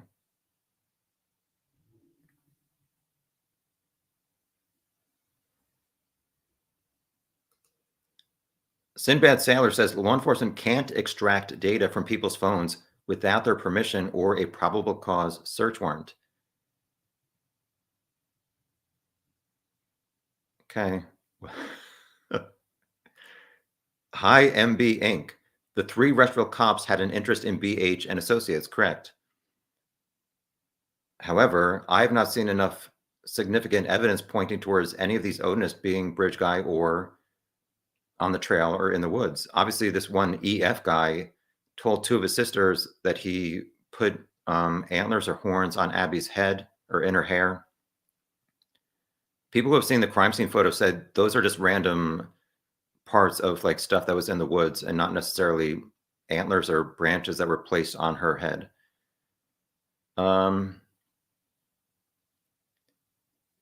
As the defense said, the defense says there's significant evidence pointing towards BH and PW. I have not seen significant evidence other than, I mean, there's suspicious stuff, but not enough to like, it's not more than the evidence I've seen against Richard Allen.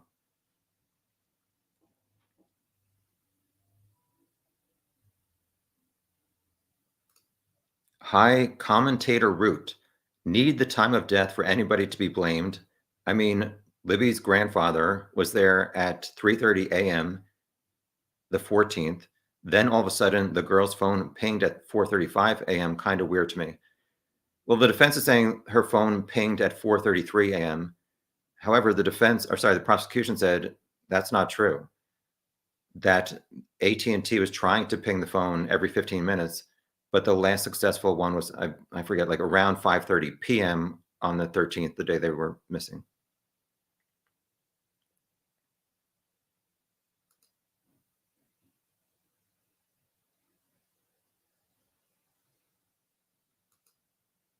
Hi, Slide B. No, I did not previously, but maybe I will starting now. Does anyone else think of Pee-wee's Big Adventure when they hear PW? Rest in peace, Pee-wee Herman.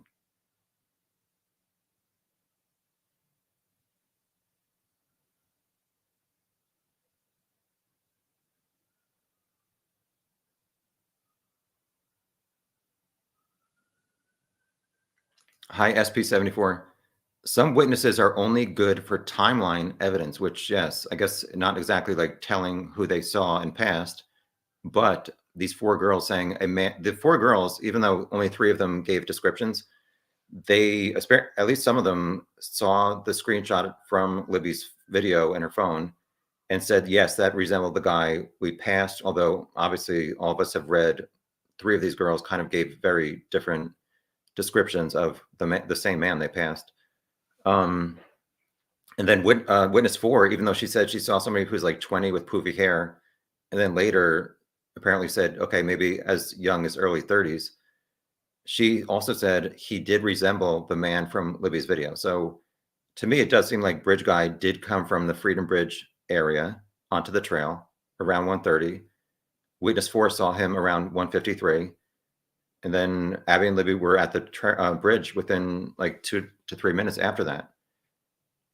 So who was that man? According to McClelland, it was Richard Allen. Hi, Annabelle Stealth.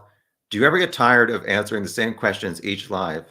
Hell yeah. I repeat myself every damn time. I never miss. You're hilarious every live, right? Thank you. Yeah, but there's always some kind of new stuff to talk about. But yeah, I'm sick of like saying the same things. So if you're sick of me, we have that in common. Yeah, I guess this came up in my summaries a little bit. Brown Skittle, I think there's two involved. I'm bothered. Sorry, wait. I'm bothered. Go by the unidentified DNA at the scene. That bothers me.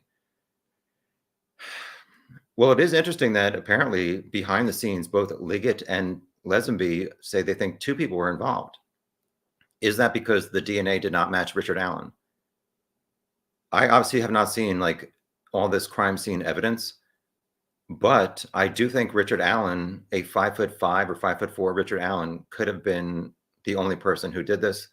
I did a spreadsheet for the Frank's memo, my 7-hour and 5-minute Frank's memo video. Based on the Frank's memo, they had like the defense wrote like one man could do this, this, this, and this, or one man could not do this. However, I do think one man could have done this entire thing and still be seen at 3:57 p.m. on 300 North. That's like over an hour and a half to go down the hill and kill them, put the branches on them, put the clothes in the creek. Yeah, so we have to. It's not been revealed what kind of DNA or the location of it. We're gonna have to wait until the trial to find that out. As Annabelle Stealth was saying, I've said many times before, could that have been somewhere on one of the sweatshirts where like a friend of Abby and Libby grabbed a sweatshirt? I'm almost certain at some point Kelsey, Libby's sister, said she kept sweatshirts and jacket in the back of her car. So did Libby have a sleepover or go to like some kind of school event or athletic event with her Delphi swimming sweatshirt? And she's like, oh, hey, Becky, can you give me my sweatshirt over there? The friend picks it up and hands it to Libby, who then puts it in the back of Kelsey's car. When they go to the trail, Kelsey said, put on bring a sweatshirt to if it's cold. And so that same, like the friend's DNA was on that sweatshirt. I think that's possible. Whether it's probable remains to be seen.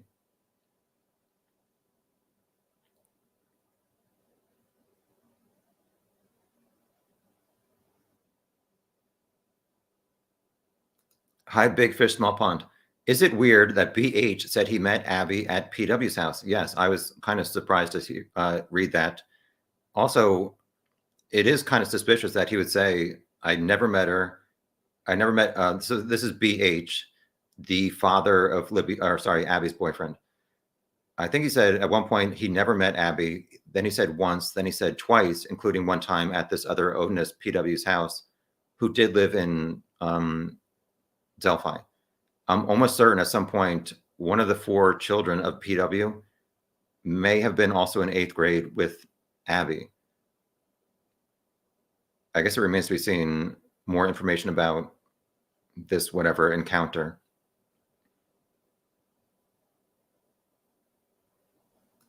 Hi, Susan. Susan is still. I'm still like a half hour behind, or even more. 45 minutes. This is about like why would the defense have to drive to Georgia to get a photo? Susan says a face-to-face interview in Georgia may be important. All right, I've never heard of this guy. I don't want to say his name, but the online sleuth. Is he watching? Can you tell us why they had to drive from Indiana to Georgia to get a photo?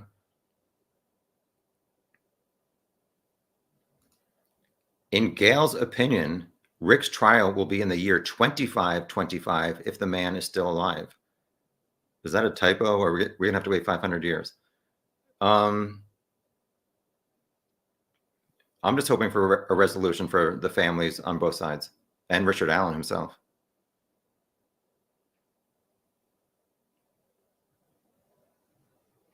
Please be polite in the chat, everybody, or you might get banned by a moderator. SP74, why would they extract PW's phone if he was not a suspect? Well, it seems like they did not do it until August of this past summer, 2023. it seems like after the prosecution and law enforcement found out that the defense was going with this Odinist theory or whatever you want to call it, I guess law enforcement was like, oh, maybe we should like look into them even further. And they had PW come in and also BH. And I guess PW, he handed over his phone in August 2023. And all the data before August 11th, according to the defense, have been deleted. So either he got a new phone or he deleted it once he knew he had to go meet with law enforcement. That does seem suspicious to me. However, was that the same phone he had in 2017? Like, isn't that the important thing, to get his data from February 13th, 2017 and not August of 2023? Maybe we'll find out one day.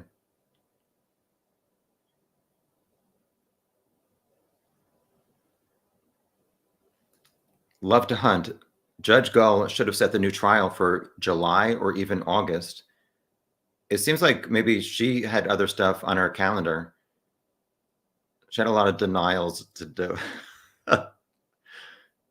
Yeah, it's too bad that it was delayed 5 months for everybody involved.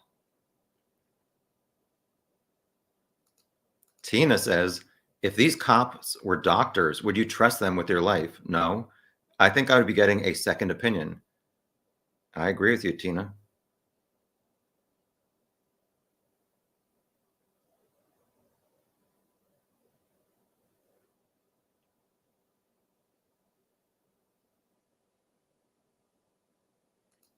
Brutally honest, conveniently, no phone data of BH, eye roll emoji, no recorded first interview of BH and PW, no record of first interview of Richard Allen that could have confirmed or denied what he said, him being there 12:30 to 1:30 or not, eye roll. Be careful, your eyes might end up in the back of your head permanently. No, I mean, it is crazy that a lot of this BH stuff, interviews and lack of phone data, is missing. Especially like 2018 or 19, he went to Logansport Police Department and law enforcement is like, yeah, we don't have any record of that. As Tom says, that ain't cool.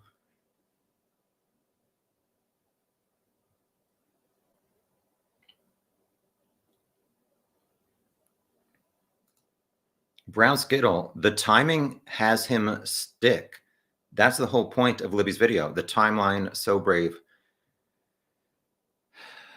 Yeah, I mean, what would this case be without this video? I think a lot of us would never even have heard of it or spent a ton of time looking into it without trying to maybe figure out for ourselves and help out to identify Bridge Guy before Rick was arrested. But I mean, I was talking to somebody the other day. If this video was never taken and released, law enforcement would not have gotten 70,000 tips from around the world saying, look into whatever, insert crazy thing here. So what would law enforcement have done differently if they were not relying on the public to submit tips? Would they have seen Rick's original 1:30 to 3:30 supposed tip and followed up with him sooner than 5.5 years?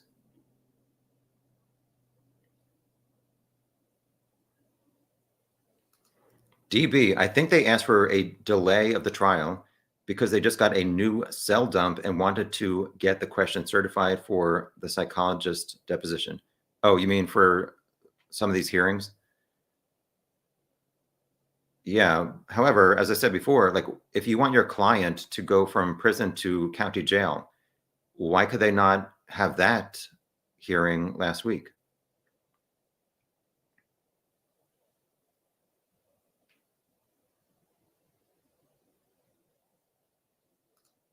I don't know if I'd say that. I've criticized everybody and I've also complimented people and agreed with them. Some people say I'm biased, but I'm not. Well, you can disagree, but I call it like I see it. I'm not acting like I'm an authority on this case or anything. I'm just a random person that you have all forced me to host these live chats. How many people are watching? Holy crap, 410. Hi, everybody. An hour and 34 minutes. We'll see how much longer we go. I'm 40 minutes behind on comments. I'm not highlighting that one.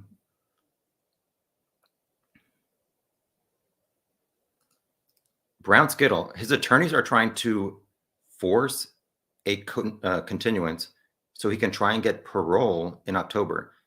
Is there some kind of like time limit rule? Is it 2 years or something? Is that what you're referring to? I thought it was some other time limit where maybe if somebody's not, they don't get their trial by a certain time after they're arrested, they're able to get out of jail or prison. However, the local county rules is if you are charged with murder, you do not get bail, bond, parole.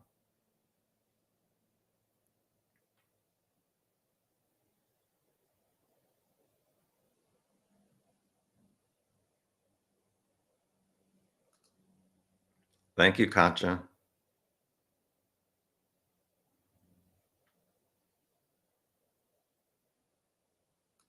Hi, Paul. Can you see Richard Allen hiding in plain sight now that you've been there and into the CVS pharmacy where Rick worked? Doesn't make you wonder how in the hell did these witnesses never see him? Yeah, so as I said, I knew Delphi was small, but it's very small, although I even forgot to like even drive down. I was I was mainly on Main Street and over like one block, I think is Franklin Street, which is like 6 to 7 blocks is like the major like business area. As far as I know, I might be wrong. I mean, I've not changed my suspicions about Rick's timeline and his possibility of being bridge guy, but I just think it's crazy that any man could have thought this was like a good idea to murder 2 girls in your small town and then go back to your job at CVS, which is like a public facing position.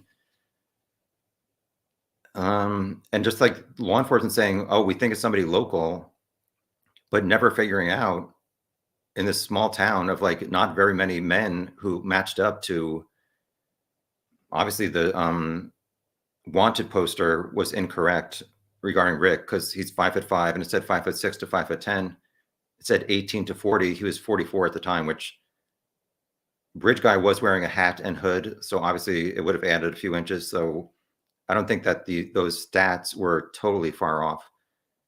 But I don't know, Paul. My only hope is that they finally were able to get the right person. We'll have to wait for the trial to hear all the evidence that they found.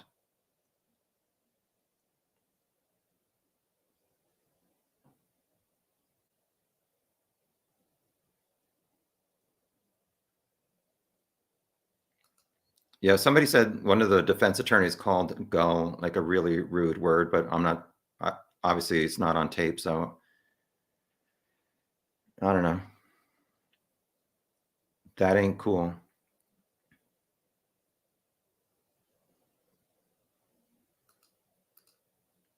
Brown Skittle, even if you're not sure, I think she's going off on the defense too.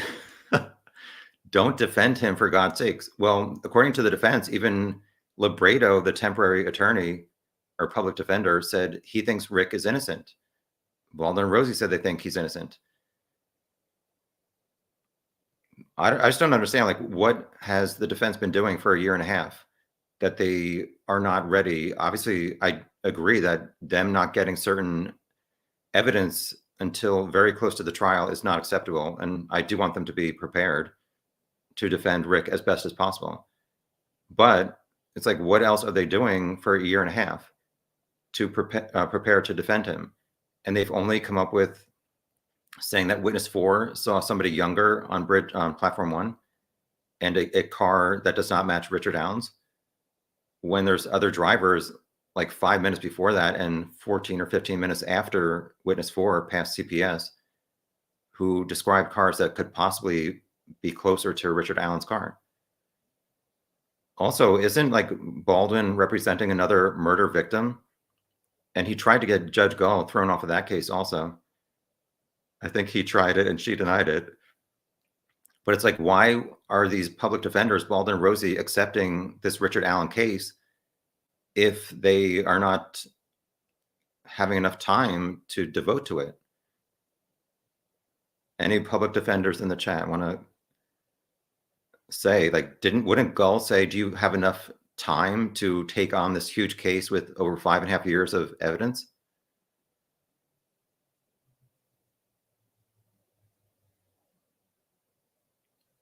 Seems like there's some arguing in the chat. Please be polite to each other.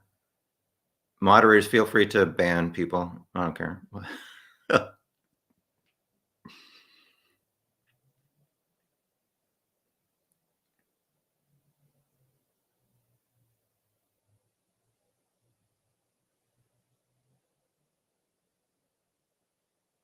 SP 74, even the temporary attorney for Rick, William Labredo, said Rosie is aggressive because Rosie apparently was like yelling at Judge Gull, Auntie, and he would only need, so Labredo said he would only need 5 to 7 days maximum for a defense, where Rosie said they need 15 days. What if it turns out that when the defense finally presents, they only present for like 4 days, and it's like we really needed to delay it for 5 months for that? Mark, you need to go to the trial and do a daily report. I would have if maybe it was going to be 15 days. Now it's up to a month. Like, that's really expensive to do that. So I don't know about that. My hope is that it's going to be televised so that we can all watch it ourselves. If it is, I will do like live chats all day long. It remains to be seen what's going to happen.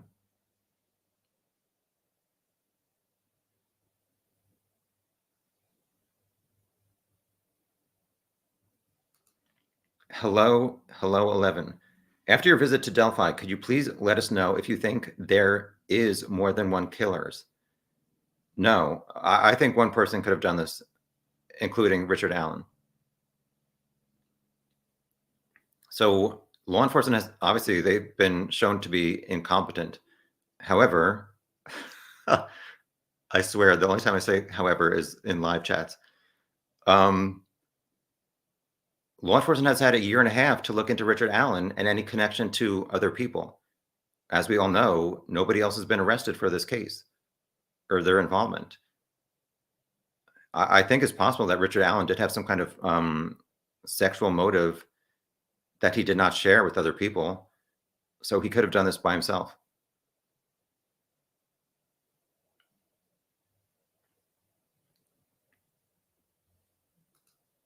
Green Wool Witch, in my opinion, the onus thing is the defense grasping at straws because they aren't sufficiently prepared.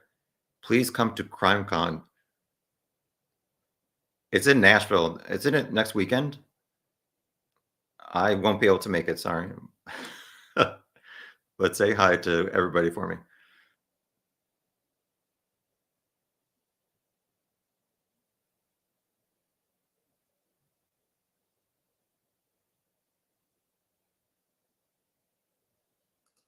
Tina says Labredo doesn't have the great record, so he would not put up that much of a fight. Hi, the Royal We.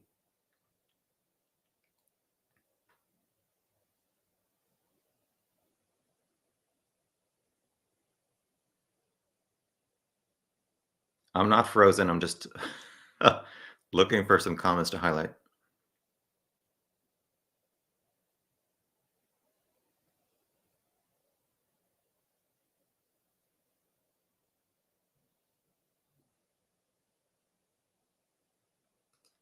Good morning, Angel Ray.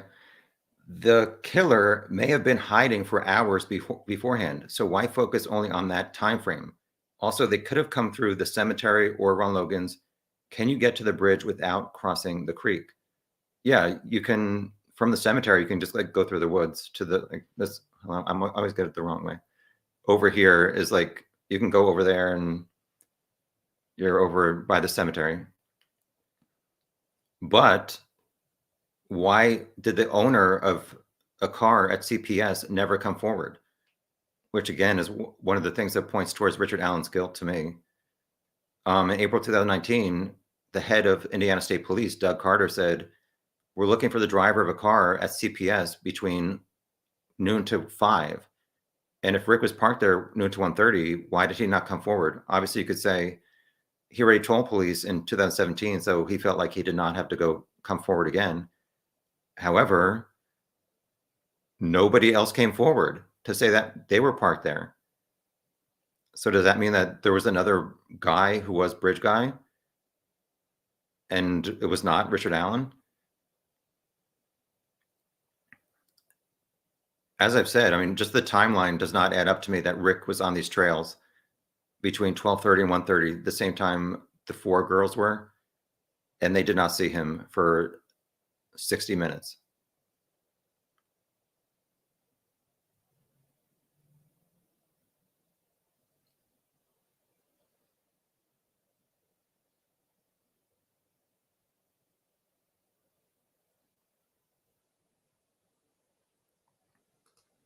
DB, what would you think if they could have reviewed the data but didn't even ask for the car data in 2017? Does that cast a worse light on the investigation to you? Well, I mean, this case would have been so different if they followed up with Richard Allen within a few days, whether he was or was not bridge guy, and this 1:30 to 3:30 timeline was true or not. They could have, like, I mean, this could have been solved within the first 1 or 2 weeks. So they could have had access to his car data in 2017. I'm not exactly sure what your question was, so sorry if I screwed up my answer.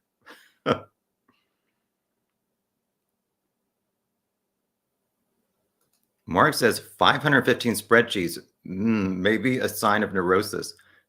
No, not spreadsheets, only PowerPoint slides. That's not as bad as spreadsheets. I only have like 20 spreadsheets. I need a drink.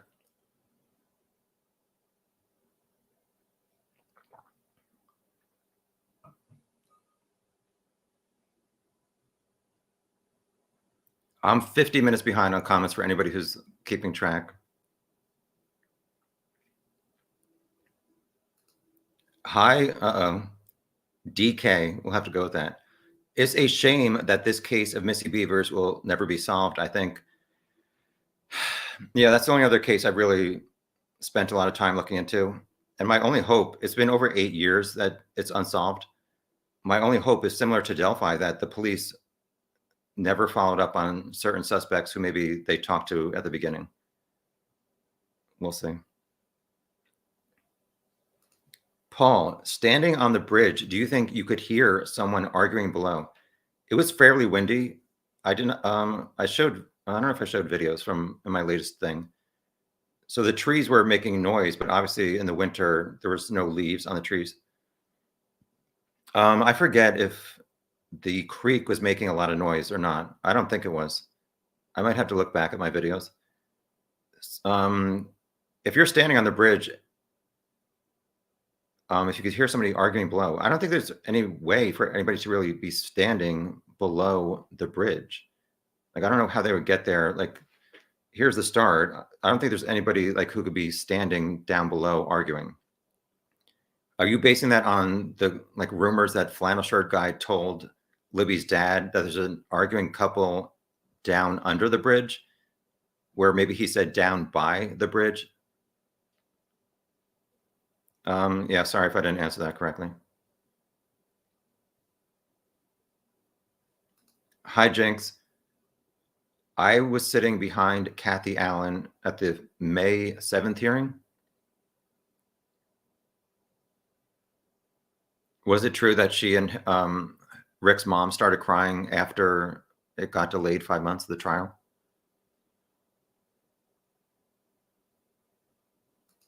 Hi, Farmer. Thank you for your nice comments. I think you're the person who says nice things about me, the only person.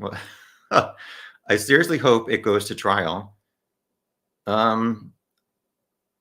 want to see data. I want to see stuff, but I just want like bridge guy to be identified. So if Richard Allen says, yes, it was me, I'll do a plea deal. That's like what I want the most. Internet activity at Libby and Abby's home before the murders. Should show any internet connections with the perp. No. Well, they already looked at Libby's phone data, so I don't know. Rick's defense attorney said in the Frank's memo, volume 1, that there was no connection on social media between Rick and Abby and Libby. I want to know the internet activity at Rick's home, not just 2017, but also in the year or two before he was arrested. Was he or somebody else in that house going to Reddit a few days a week to see what's up with his case? I know some of you follow the Long Island serial killer, Rex Heuermann. His internet history was a disgrace. And he was like searching the victims and the case updates. So maybe we'll have to find out, was Richard Allen doing something similar? And if it shows that he was not doing any of that, maybe it points towards his innocence.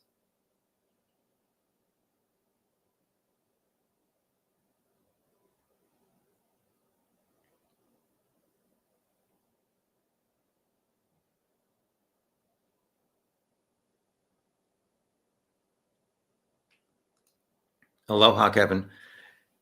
If it's Richard Allen, obviously he knows the trail, correct?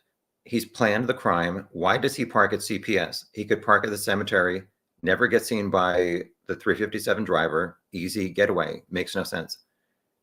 I feel like if he did truly plan this, like even it was just maybe to hopefully run into two girls to watch them do stuff to each other, he had to drive by the Mears parking lot to see if there were other people parked there. He apparently said he did see cars or vehicles parked at the Mears parking lot, yet in 90 minutes that he said he was on the trail, noon to 1:30, he said he only saw 4 juvenile girls around 12:05. So that doesn't add up to me that there were actual people there. I think maybe he was lying if he truly is guilty. So he had to drive by Mears to see who was parked there, and he had to know who was on the entire trail. So he had to park at CPS or even Freedom Bridge to walk the entire trail to see if there was anybody else there before he got to the high bridge. Why would he park at CPS and not Freedom Bridge, which apparently people park at Freedom Bridge more than CPS? It does add up to me, some of the stuff that he is guilty. However, there is some stuff that points towards maybe he's not.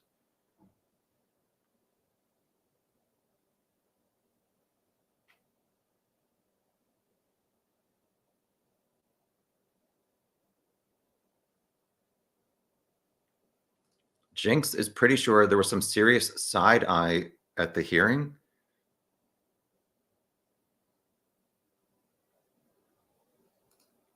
Hello, Kitty. Do all county detainees reside in the prison too? No one spends the night at the jail. Apparently, if you're arrested, you go to county jail. After your trial, and if you're convicted, you go to prison. Rick is in prison for a variety of reasons. Some people say they're not good reasons.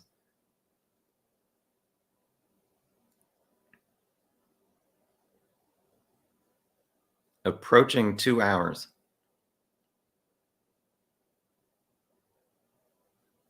Let me skip over some stuff.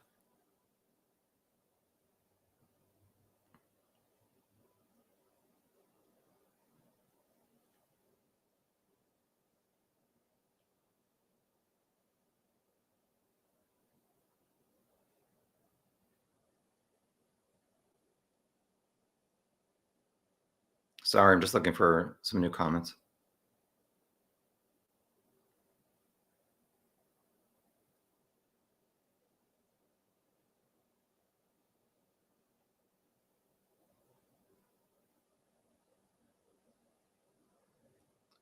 Awkward silence. Sorry. Let me just highlight something so I'm not just being quiet. My face looks messed up. Anyway, the suicide rates are something like 32 times higher than prison. Are you saying in a county jail? Plus, he'd be in general population and probably get attacked. Well, you probably didn't hear. In a previous live chat, I said Rick would be in general population in county jail and, like you said, get attacked.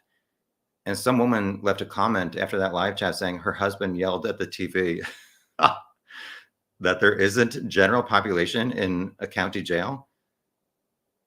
I don't know. I've been saying that I'm going to get arrested just so I can have some perspective on county jail, but it hasn't happened yet.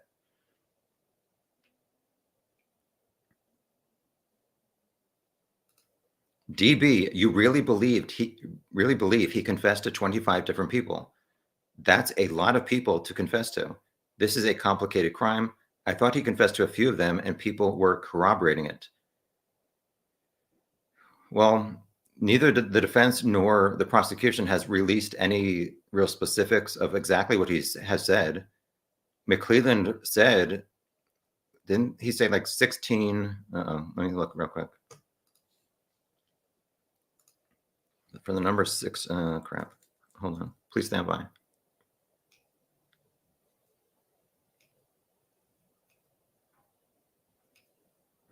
Okay. This is from the April 23rd answer to motion to suppress statements filed by McClelland.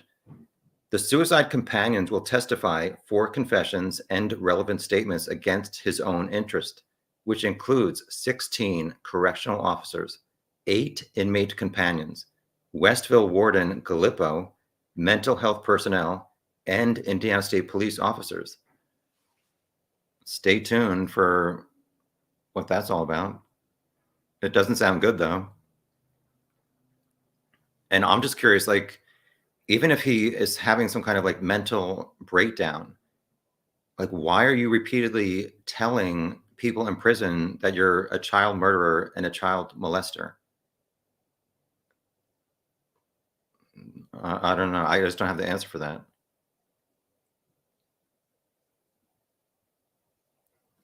Hi, Susan Hendricks. Hope you're doing well.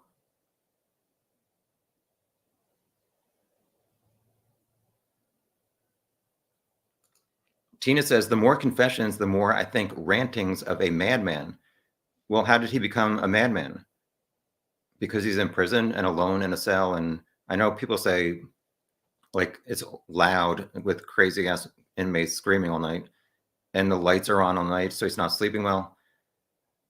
And people are saying, like, certain, or not people, like the defense have said that certain confessions were not correct to the crime scene. Like, maybe he told some people in prison that he shot Abby and Libby in the back, which apparently they were stabbed and not shot. So people have wondered, were Rick's, some of his first quote unquote confessions to his wife and mom accurate?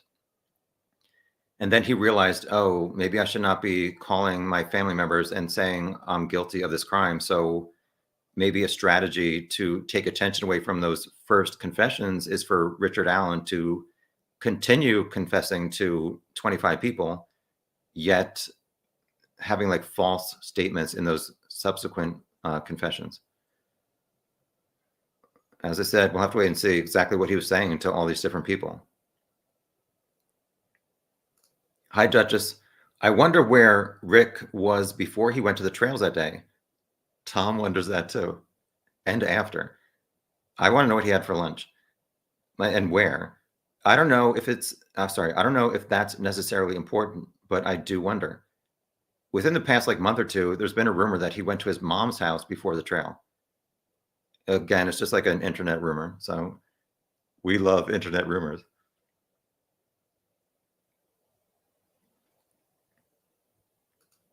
Yeah, this is a crazy thing. She-Elf, Rick's car was definitely not black.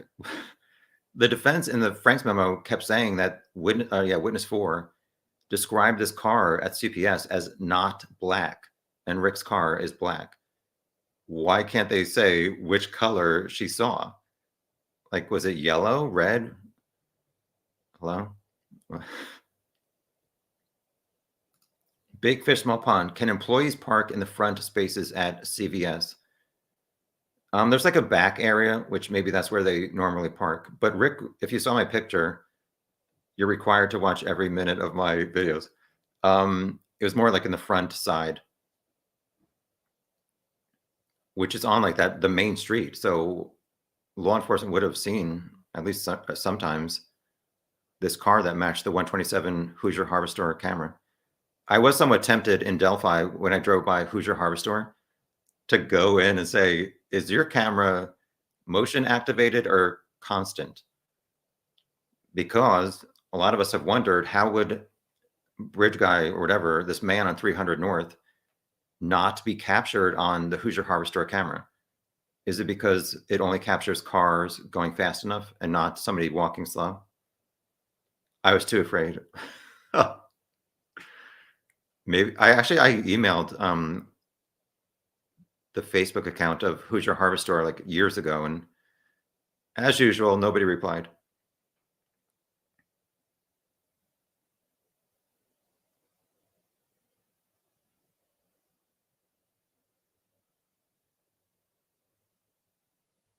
Farmer says, what about the blue eyes witness statement? So I'm almost certain, I think even the wanted poster said the bridge guy may not have had blue eyes.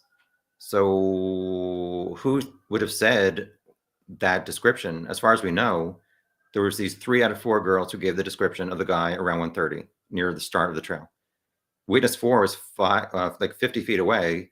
And I said, I recently just had somebody stand near platform 1 right behind me last week, and there's no way I could have seen their eye shape or eye color.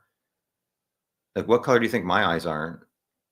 I say they're green. People say they're blue. Anyway, and I think a lot of us have seen Rick's mugshot, and his pupils are living large. Oh, I mean, maybe in the shadow. So that only leaves like the 357 driver, who I doubt, even though in my recent video I showed that the car was very close to me standing on the grass on 300 North. So that leaves like one of these like 3 girls who passed within a few feet, but it was in the shadow of these trees. So maybe his eyes looked more brown and not like a deep blue. Hi, Fig Solves. I do not smoke doobie, but thank you for your question. Kristen says, Rick completely changed his looks, gained a ton of weight from drinking, I suspect. In one of my videos, I said Rick is serving more looks than Madonna, because he does like definitely change his looks. I don't know that it was definitely like intentional because he was bridge guy or not. We're over 2 hours. Yay. Oh. I'm now 50 minutes behind. Let me skip over a bunch of stuff. Sorry.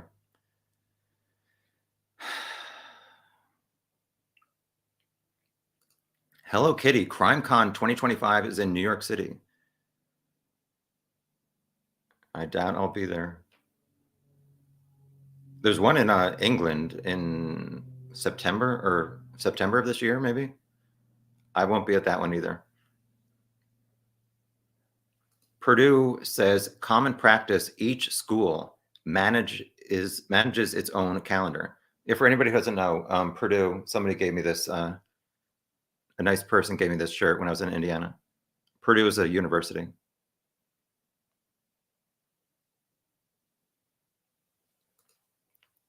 Norwegian Muse, I'm wondering if the poofy hair was just Bridge Guy's hat. I agree. I definitely want to know the eyesight, the eyesight of witness 4. She was in her 50s, and most people in their 50s have to have some kind of either LASIK surgery to see better, contacts, or prescription glasses. So I think if somebody did not have like perfect vision from the start of the bridge, poofy hair may have actually been a hood. We'll see. I want witness 4 to take an eye test on the witness stand.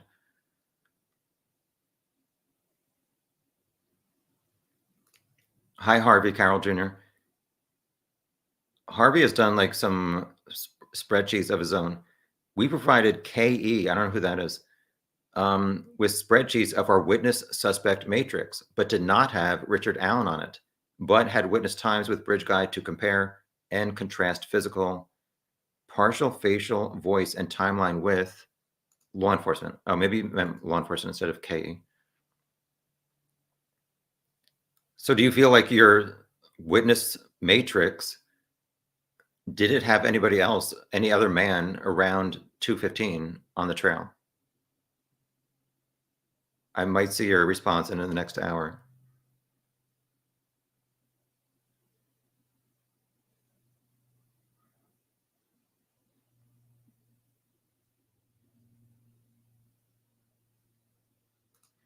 Kevin says some followers of this case have their feet dug firmly in the sand, either for guilt or innocence. That's absolutely true. But for every point about Rick's guilt or innocence, there is a good counterpoint. Hopefully, the trial will reveal something convincing. I agree with most of that. I mean, there's certain things like I've never gotten some kind of response from anybody about how these four girls were on the trails noon to, or sorry, 12:30, 1:30. Took the 12:30 photo of High Bridge. Rick was not there. The 126 photo at bench 2, they never saw Rick. I've never seen anybody give a decent explanation how that makes sense. Hi, Ann.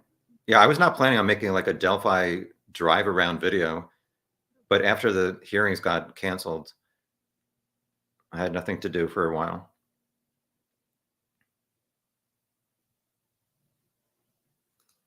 Farmer wants to know, how do you not segregate him into a local population based on sex, height, weight, opportunity, so forth, right from the beginning when over 100 FBI agents are helping?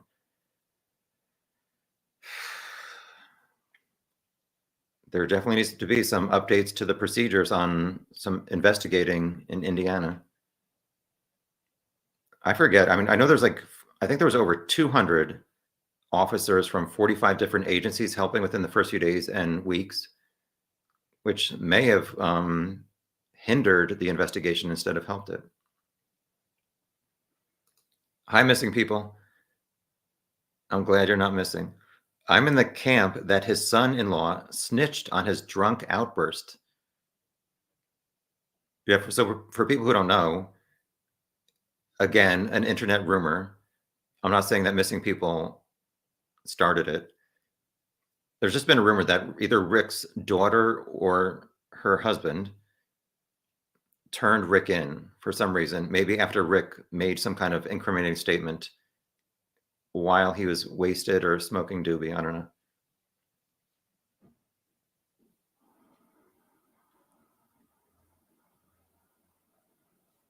Hi, Larson family. What about that teenager who said he spit on them? And wasn't there a confession? No, that guy was in his 40s. That his initials are EF. Apparently, according to law enforcement, he had the mental capacity of a 7 or 8-year-old. He apparently made incriminating statements to his two sisters, and one of the sisters and her husband went to the Delphi Police Department saying, "I'm concerned that my brother is admitting to being involved in these murders." However, one of the sisters said he was rambling and incoherent when he was making these statements. And the other sister, according to the Franks memo, she went to police, or she talked to police twice. And the first two times she denied that her brother made any incriminating statements. And it was not until the third time that she said, okay, yes, he made some kind of confession or whatever. So why is the sister not telling the police the truth for the first two times? We'll have to wait for the trial, I guess. Well, maybe we won't if the defense is not allowed to bring up these Odinist suspects. But I agree that this guy, EF, and these supposed confessions are suspicious. So what did law enforcement do to prove that he was just acting crazy and not telling the truth? In the Franks memo, it said that his phone, which I guess obviously law enforcement did extract his data, it said this EF guy on the day of the murders, his phone had no use whatsoever from 10:30 a.m. to 7 p.m. But like he lived 2 hours away from Delphi. And after the Franks memo came out, he wrote on his Facebook, like, what do they think I'd do? I took a turtle 2 hours from Rushville to Delphi. I guess he did not have a driver's license, which some people could say, well, obviously he got a ride with these other Odinists, but apparently it did not ever add up enough to law enforcement to arrest them. but obviously Click and these two other officers felt like there was stuff that was suspicious. I don't know. There's a lot of this stuff that I don't think we'll ever get answers to, but hopefully the answer to Bridge Guy will be solved one day. Hi, Jennifer. Thank you for appreciating me.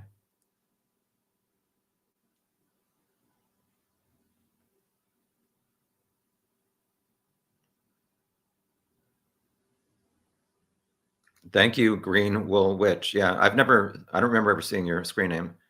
I'll have to update my spreadsheet.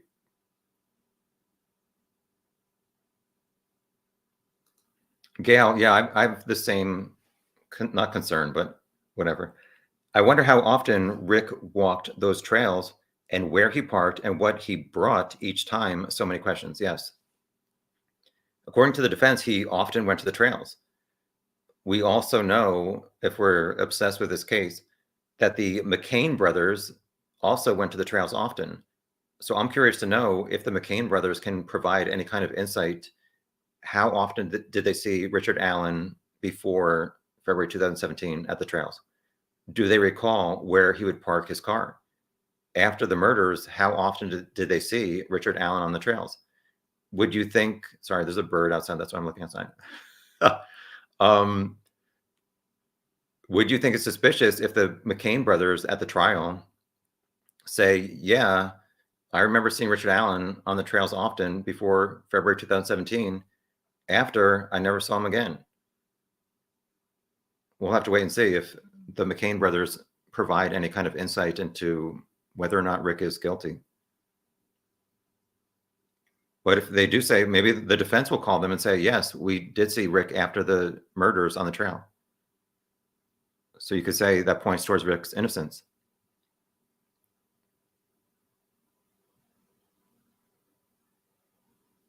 All right, I'm almost an hour behind. Let me skip over a bunch more.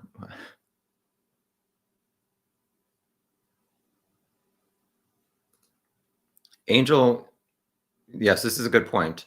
The girls had been planning to go since the previous day, if I recall. Correct. And it appears as though they were telling their friends, like, let's go meet at the trail or the bridge. However, it was not like confirmed that they had a ride until soon before they went. So you could say, yes, maybe like some kind of lurker or whatever was aware that they might be on the trail that afternoon.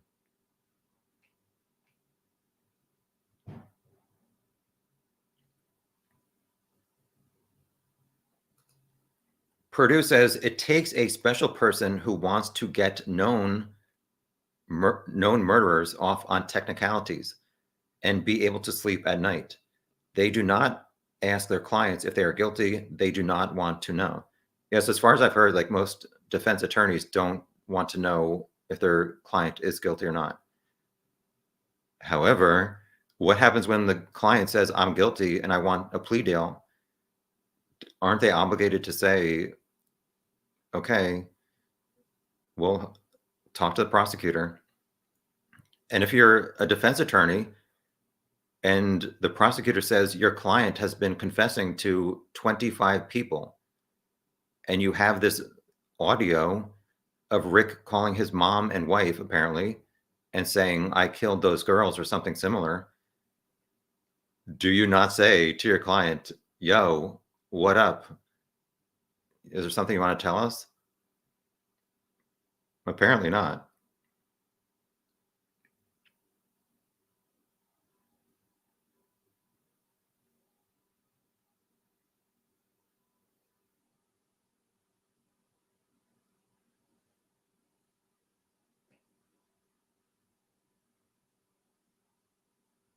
Sorry, I'm just looking for comments.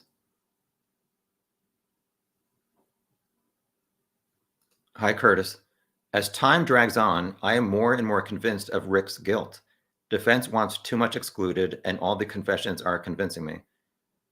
I agree that as time goes on, I am thinking more that he is guilty, although I still do not see his face jump out at me in the Bridge Guy video. However, I do think it could be him. I do think the body type the jeans like bunched up at the bottom and the small shoes do match Richard Allen, but I'm waiting for the actual final evidence at the trial.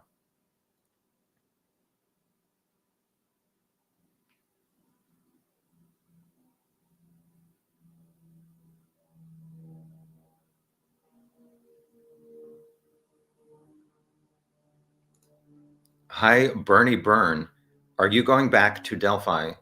Somebody asked me this in the member chat yesterday, and I said, hopefully not. Like, no offense to people in Delphi or the town, but it was very expensive. And I think this was a unique situation where it was going to be 3 days of hearings to discuss a lot of like important issues that like up to like 6 or 7 different motions. So I highly doubt there's going to be another like 3-day period of hearing. So probably not. But as I said before, thank you so much. There's about 40 people who were very generous and donated to help me with my costs. So thank you to all those people. I really appreciate you.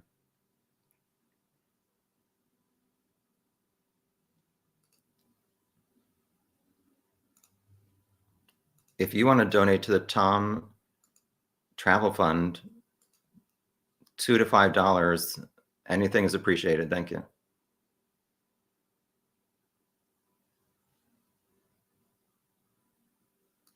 Hi, SSS. I really hate that people are blaming Libby's family. Yeah, I've never seen any evidence that they were involved in these murders. A close family friend lost a teenage girl to murder back in the 80s. Her father died without that, with that cloud over his head. DNA just proved it was a serial killer. What was I going to say? Yes, what I was going to say is I think like there's so many unsolved murders, and you would think that like these families who are so distraught would hope that there would be more attention to the case to hopefully solve it. As we've seen in this case and also the Misty Beavers case, like in that case, a lot of people like blame the husband and the father-in-law, which to me, they're not involved. So it's like, be careful what you wish for, because as we've seen in this case, like a lot of like accusations against the family members, and I don't think it's warranted. Hi, Cindy. Welcome. Duchess says they removed a Garmin from Rick's vehicle. I think I remember seeing the word Garmin in the list of items taken, but obviously he wouldn't need a GPS to get to the trails. So I don't know that he would have used it that day. But maybe the data could show how often he did go to the trails leading up to 2017, if it collects data, even if somebody does not like enter directions that they need to go to a specific place.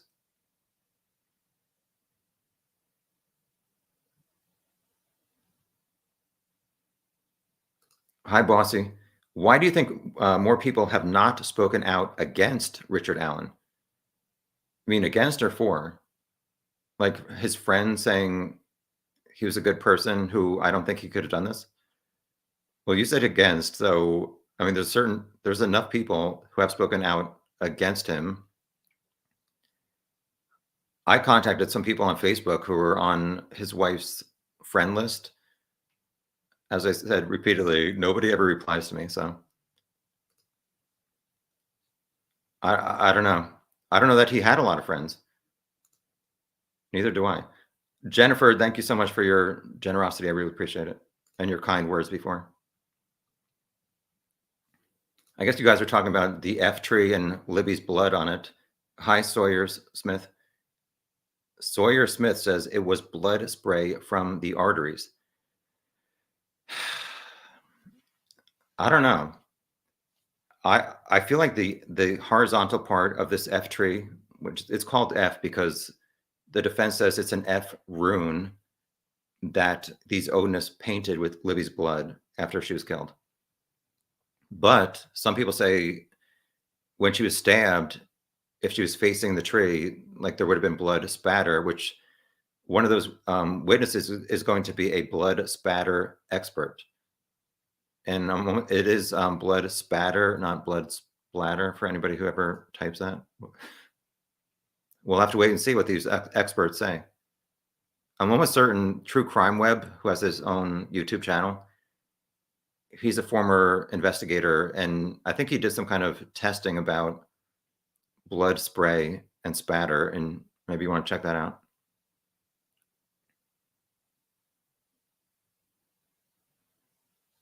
Hi, TJ. I'd love to be wrong, but I really hope everyone who thinks there is still going to be a trial is ready to be disappointed. Well, what's going to happen? What are the other options? A plea deal? Some people say Rick is going to do a plea deal. However, why has he not done it for a year and a half? Is the defense team saying we think there's not enough evidence and we can maybe have you be found not guilty? And he's hoping for that? Or what else?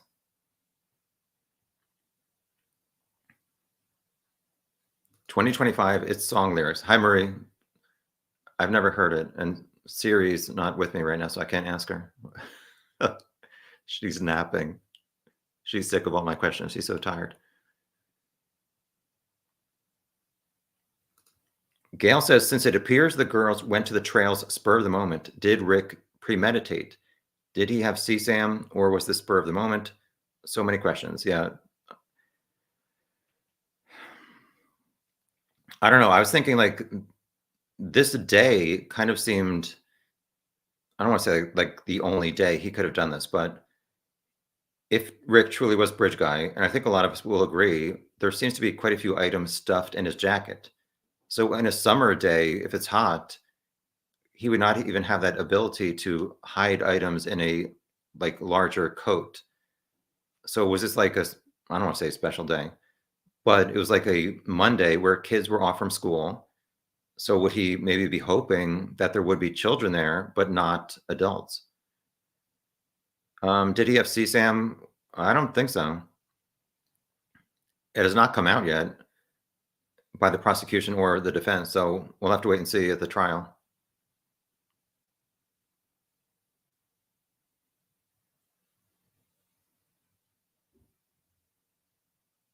All right, I'm still 50 minutes behind. Let me scroll over 100 comments.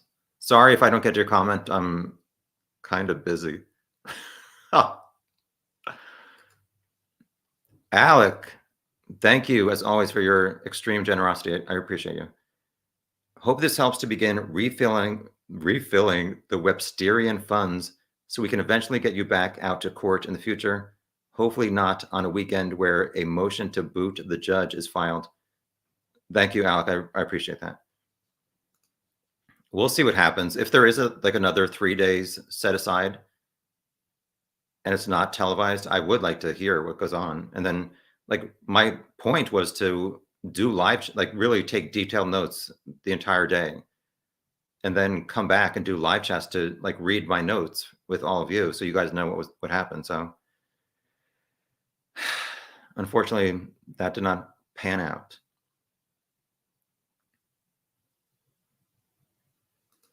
Barbie says, say hi to Ken. With the people say I look like Ken, whatever. Anyway, with the defense wanting to defame all of these other people, if he is innocent, just present his ironclad alibi for where he was during the time of the murders.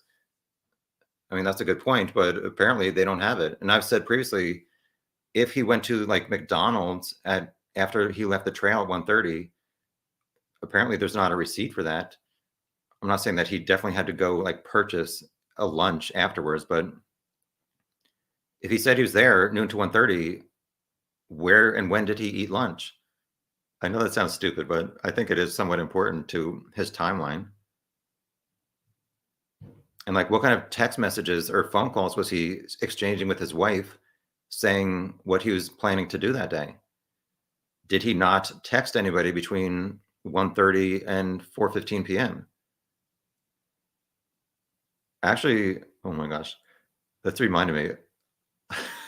I guess I'll tell this. I was thinking, I probably shouldn't even say this. Like, could like the power company figure out if anybody at Richard Allen's home used more electricity than normal between 1:30 and 4 p.m. on the day of the murders. So I figured out like which power company Richard Allen would get his power from. And I emailed them like 2 months ago. I did not say I was looking for the Richard Allen case, but I just said in general, can you tell this information? And the recurring theme is nobody ever replies to me. Oh, well. So apparently that's not something you can find, but maybe it is. I don't know. I doubt the law enforcement did that as part of the evidence. But is that something the defense could do if they believe Rick was home 1:30 to 4? Contact the power company to see if they. I doubt they still have like records 7 years later, but we'll see. Hi, Rose. This is actually not true. I'm not saying you're wrong, but Rose said no one described Bridge Guy as being very short for a man. In the PCA, it did not reference that these three girls said that the guy was short. However, I've said this a lot of times. I think a lot of you know, like this guy, Doug Rice, he was nosy like all of us. And he went to like Delphi and interviewed a lot of people. On Reddit, his username was Bitter Beat Poet. So there's a lot of screenshots of this guy who unfortunately passed away like maybe 2 years ago. But even before Rick was arrested, in the screenshots from this guy who talked to the mother of one of these three girls who passed Bridge Guy and gave the description. And according to his discussions with her, he would say that if Bridge Guy is ever arrested, he expected that he would be in his 40s to 50s, resemble this guy named Jimmy Dale Duvall, who does resemble Rick, in my opinion, and would be short because one of these girls did say the guy was short. So Rick admitted that he was wearing a head covering and a hood. I know one of the girls said she came up to his shoulder, maybe, which if he's 5'4" or 5'5", how tall is she? Because I think she said she was like 5'6" or 5'7". I don't know.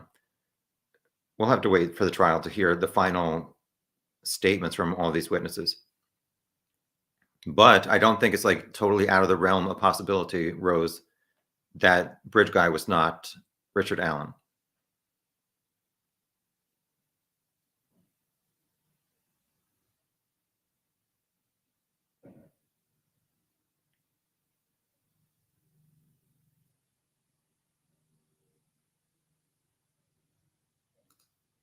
Hi, Megan. Come back to India and hang out. Yeah, somebody, I don't want to say his name. He has a very cool first name. He suggested going to Roscoe's Taco Place, and I landed in Indianapolis around 7 p.m. and they closed at 8, so I could not make it. But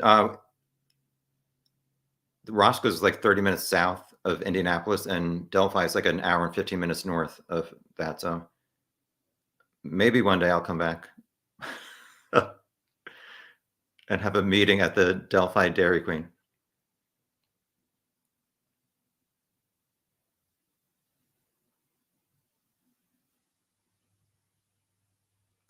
Brutally honest is continuing being brutally honest. Libredo said he could do the defense, whatever, presentation in only 5 to 6 days. Well, that's easy talking when he only saw just 10% of the evidence and discovery. So I don't think Libredo knows what he's talking about. What is this emoji? Something like that. I don't know why Libredo's even saying anything, to be honest. Like, he did say he thinks Rick is 100% innocent, but like, why is he going on these TV stations to even share that? And Scremin, the other public defender, has kept his mouth shut. Hi, caricature contest. I don't know if everybody's behaving or not. What? Hopefully. Yeah. Hi to everybody who's all my lovely friends from around the world. 2 hours and 28 minutes. I'll probably go another, unfortunately, 30 minutes. I'll stop at 2 hours and 59 minutes. So it's technically not a 3-hour live chat. Sorry. Hi, Ann. Are you starting to think Bridge Guy parked at the Mears parking lot rather than the old CPS building? No, I don't. Because we know that witness 4 is seen on Hoosier Harvester camera at 146, and she did not see any cars at Mears when she parked. And then a few minutes later, Kelsey only saw witness 4's car with a bunch of decals on the back, which I want to investigate what kind of decals she has on her car. I'm not saying anything. Grateful Dead? No, I'm kidding. Was there anything else I needed to say here? No, I think whoever Bridge Guy was, Richard Allen or not, he parked at CPS. And that's why law enforcement said in April 2019, please come forward if you were parked there noon to 5. And nobody ever came forward. Nobody who had a car from the 1960s, nobody with a purple PT Cruiser, nobody with a smart car or small SUV came forward. Why not? So who was that person if it was not Richard Allen?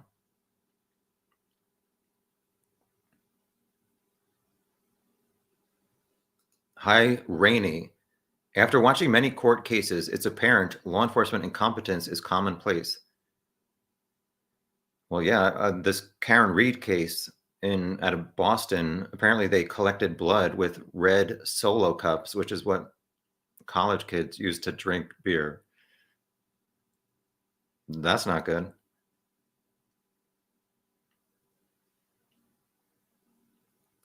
Hi, Anna.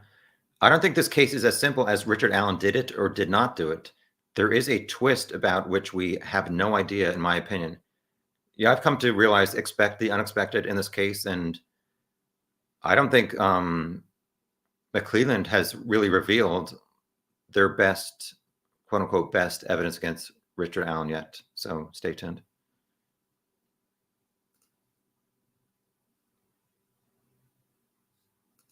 Tina, you are so nosy. You're Canadian. That must be why. Tell us who phoned you when you were recording. It's somebody you know, but I can't say who it is. But thank you for your $2.79 Canadian pesos or whatever they're called. Well,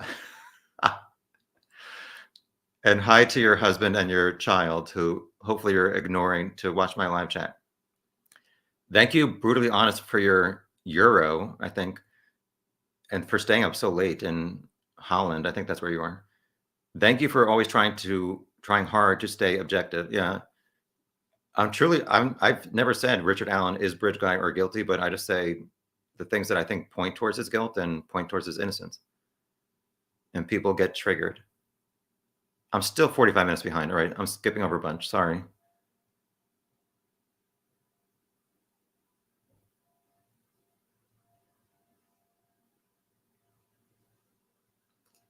Harvey Carroll Jr. says, my thoughts were that Richard Allen developed Libby's film and bridge photos, maybe anticipated kids or Abby and Libby going there. Well, the defense said he went there often and he lived there for 11 years before the murders. So did he pass a lot of these younger teenage girls in groups and develop some kind of motive to assault them or watch them do stuff to each other as he pointed a gun towards them? We obviously know Libby was found with absolutely no clothes whatsoever. So how does a teenager end up going to this bridge fully clothed and being found with absolutely nothing on her body? Norwegian Muse, didn't Rick supposedly call into someone's live a while before his arrest? There was a rumor, I think it was like a Gray Hughes, where somebody thought some guy called in. He sounded suspicious. That's all I remember about that rumor. Maybe because the guy's voice sounded like Bridge Guy. I'm not sure.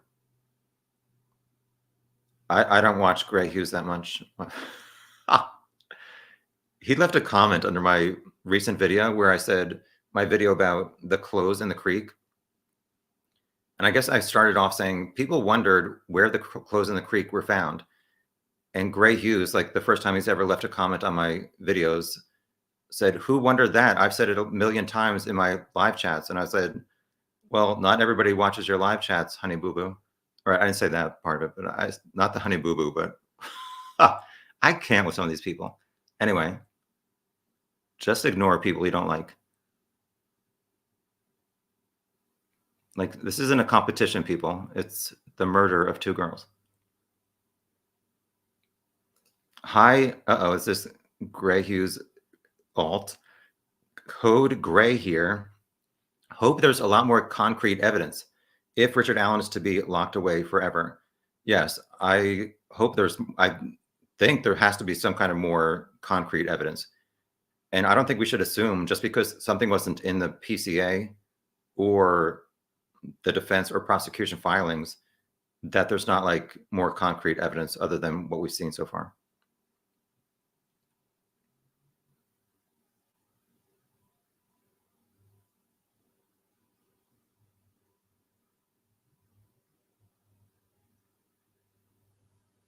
Hi, Lynn. Nice to see you. They did find the cell phone they were looking for at Rick's house. They found 16 cell phones, which I don't think is suspicious. There were 3 people living there. So if you keep your cell phones as like technology progresses, then 16 isn't unreasonable. And maybe, I think Rick's brother-in-law died a few months before the murders. So maybe they still had, the murders. Maybe she took her brother's cell phones and stuff.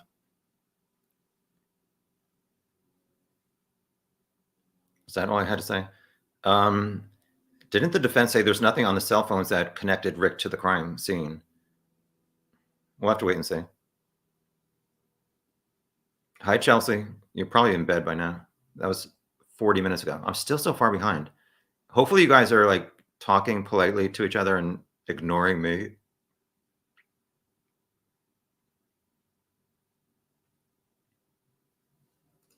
Lynn continued. I just randomly found yours.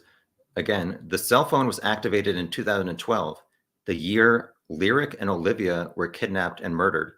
Is that the Evansdale murders, the cousins who were also young children out for a bike ride?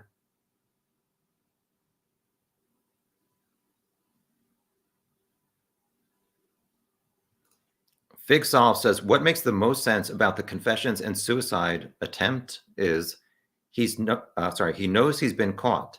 He's guilty. He's ashamed. He knows his life is over and wants to commit suicide to end the embarrassment. Well, why is he not just changing his plea to guilty and say, please just like let me stay in, I don't want to say like a decent prison, but he has some control over his future. Or is he is he innocent, or is he guilty and hoping for the best, like he might somehow not be convicted by 12 people? I think based on our online interactions with all of each other, I think if you took 12 of us random people, could all 12 of us come to the same conclusion as a jury? Maybe he and his defense attorneys are hoping that 12 people cannot find him guilty if he truly is guilty.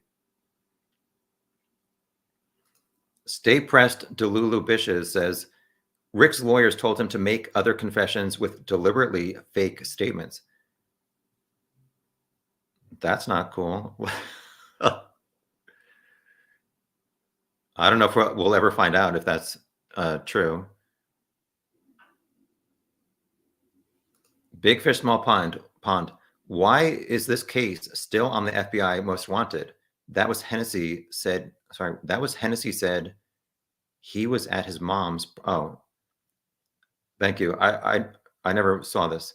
That was Hennessy, David Hennessy, who's this defense attorney on certain issues, said Rick was at his mom's prior. Okay, well, what's the timeline for that? Can you ask David Hennessy? So why is this case still in the FBI Most Wanted? Maybe because Rick has not been convicted yet? I'm not sure how they do that. Hi, Joan. I remember Kelsey, Libby's sister, saying they took her DNA 3 times, which is pretty rare. You know, it's like, did they screw up the first 2 times? So perhaps they had contaminated the collection. We see that in the Karen Reed case.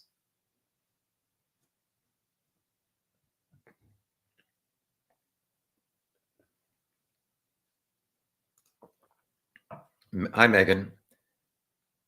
Megan the Sullivan, not Megan the Stallion. I'm so stupid. Pretend like I didn't say that. Megan the Stallion is a rapper. So did Rick confess to his son-in-law? Do you really think like some guy's going to tell his son-in-law he killed 2 girls? I'm not saying that you're wrong, but it seems unlikely to me. Were daughter and son-in-law talking to cops?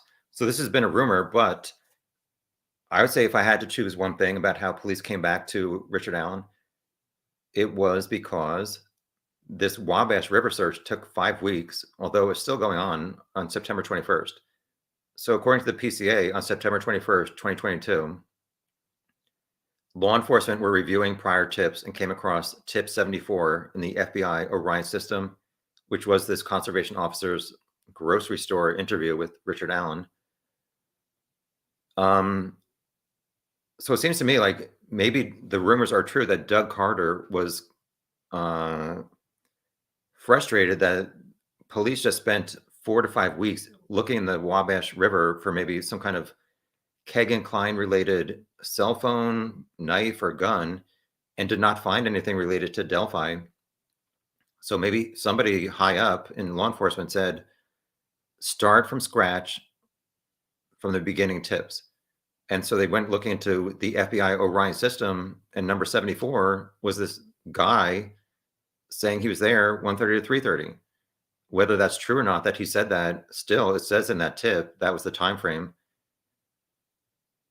We'll have to wait and see what happens at the trial. If it's going to be revealed how they went back to look at Rick 5.5 years later. Hi, Miranda. Tom said hi to you. That's all that's important. I'm kidding. Oh my gosh. Hi, Pink Salt. Thank you. Did anybody say what color my eyes are? Are they green or blue? They have like yellow in them in like the corners. Not jaundice, but anyway, we love doing, oh yeah, what time is it? We love doing live chats.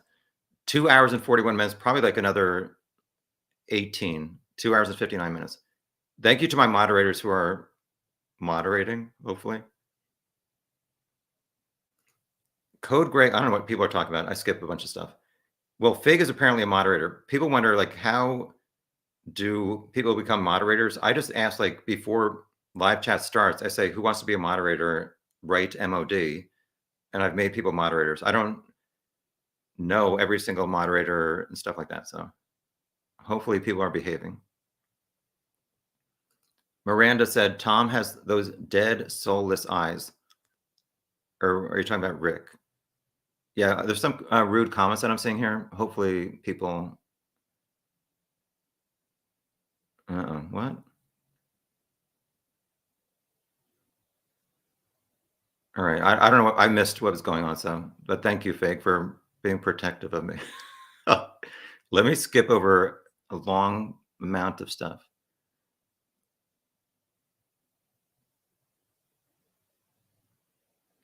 Harvey says, agreed, we did not have Rick on our list or anyone that parked at the CPS building.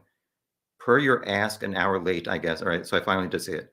We support Holman's find of Rick in the timeline passing kid witnesses. Yeah, I mean, to me, the timeline 134 with Rick seems to add up with this 127 car headed towards CPS. We'll have to wait and see how much it does resemble Rick's car. If it does, he's screwed. If it does not, he should be found innocent, probably.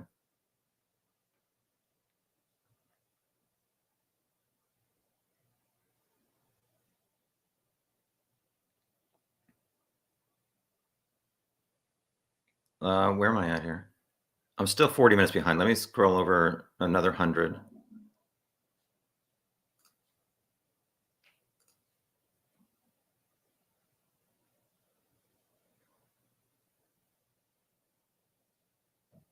Hi, Salty Beach.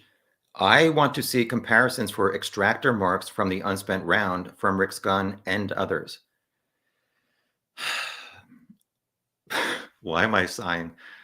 Yeah, there's going to be experts from both sides saying how accurate this quote unquote science of like an unspent cartridge being popped out of a gun and not actually being fired through it, how like accurate that is to say that came from Richard Allen's gun.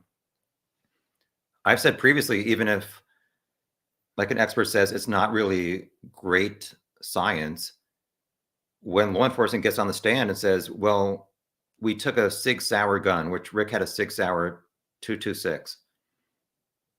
And if law enforcement says the guy at the end of the, I always get it wrong, the guy at the end of the private drive who lives over here, he has a Sig Sauer gun, which we also took before Richard Allen was arrested. We did the same testing as Richard Allen's gun. However, this guy's gun, our Indiana State Police analyst said it does not match the bullet found, or sorry, the unspent round found next to the bodies. To me, that's somewhat convincing, like pointing more towards Richard Allen's guilt. I'm hoping there's other more like concrete stuff other than like trying to do this extractor mark science. Yes, there are some crazy ass bitches who do have YouTube channels covering this case, but myself included. But True Crime Web is a great channel. He does helpful videos, so I do suggest looking up True Crime Web Delphi if you want to like see a former law enforcement officer do some tests and stuff like that. Hi, Kay. Kay is triggered by the defense. This defense team is so hideous. They keep filing the same garbage fantasies over and over. Trying the case in public, polluting the jury is all they care about. I agree with at least part of that. I mean, they've done 4 Frank's memos. In my opinion, they've never met the burden to get a Frank's hearing in any of them. So why are they wasting so much time? Like these things take a lot of time.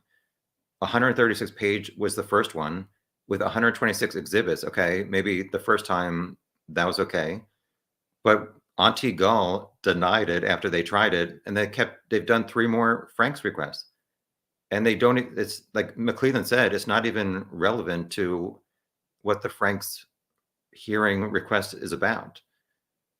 So I do agree with you on that, Kay.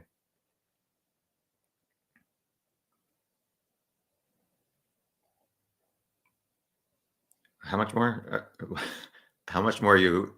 One time somebody said I look like a hostage, and I said yes. People are forcing me to host a live chat. 2 hours and 47 minutes. We have 12 more minutes. Let me try and highlight a name I have not done.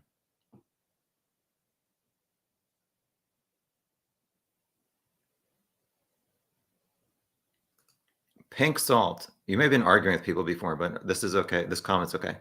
I'm in no way speaking badly about Rick's wife, but I would love to know if she ever felt something in any way. I guess that he was bridge guy.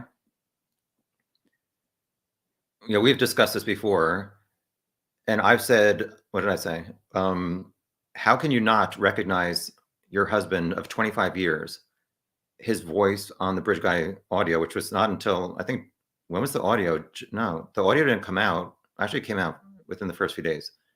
The Down the Hill came out on February 15th, or sorry, February 22nd, 2017. Sorry, there's a lot of facts to remember. But as day after day went by, month after month, and police never arrested your husband, then any suspicions that she may have had initially, I assume, would have gone away. I doubt she's going to testify or anything. We'll have to find out. We're obviously all interested to hear what she said in her October 13th, 2022 discussion with the police.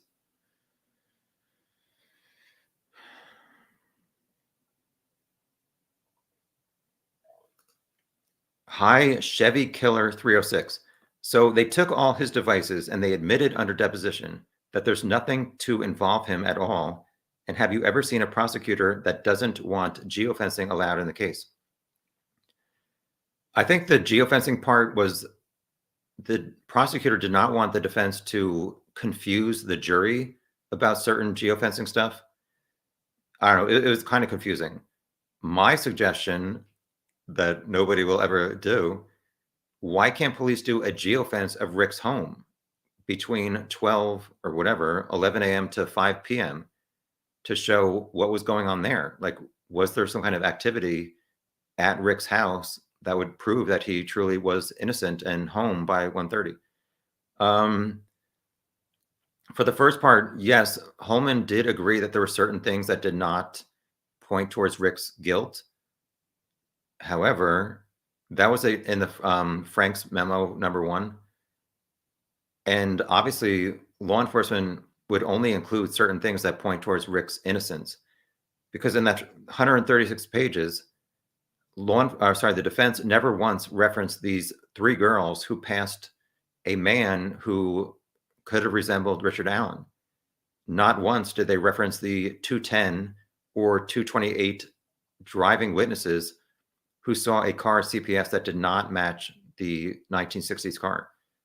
So when I saw that, I was like, well, the defense is obviously only putting stuff in their motions, which is like, that's their job, that points towards Rick's innocence, and they're leaving out anything that points towards Rick's guilt. So I don't know, that just that we've not seen like really concrete evidence in a public filing yet does not mean that the prosecution does not have good evidence against Rick.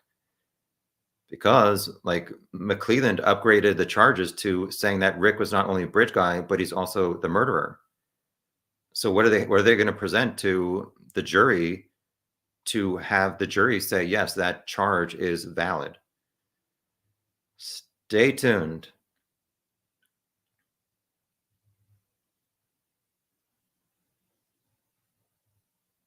All right, skipping over another 100 comments.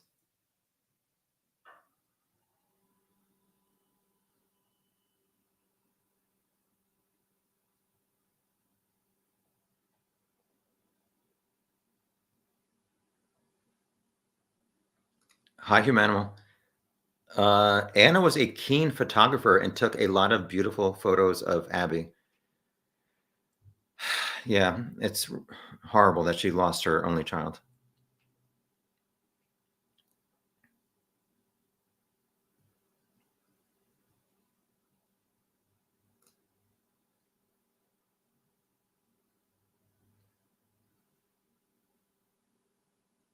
Someone's going to screen capture that.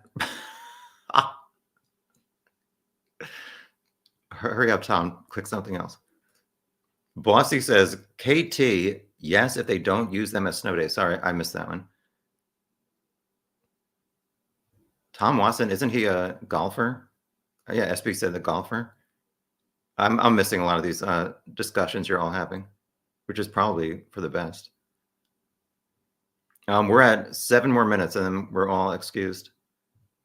I don't know when my next public live chat's going to be.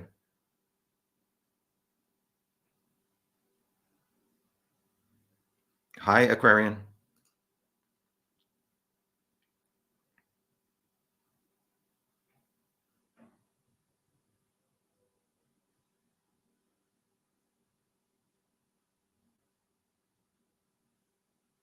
Sorry, I'm just looking for some comments we haven't discussed.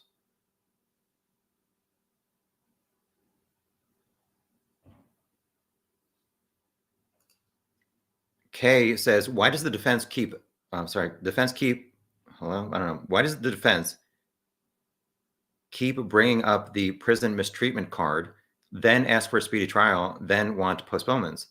Just for the press, I guess. Well, they have said that they're getting more evidence closer, like very close to the trial, so they need to review it, which I guess is obviously a valid concern.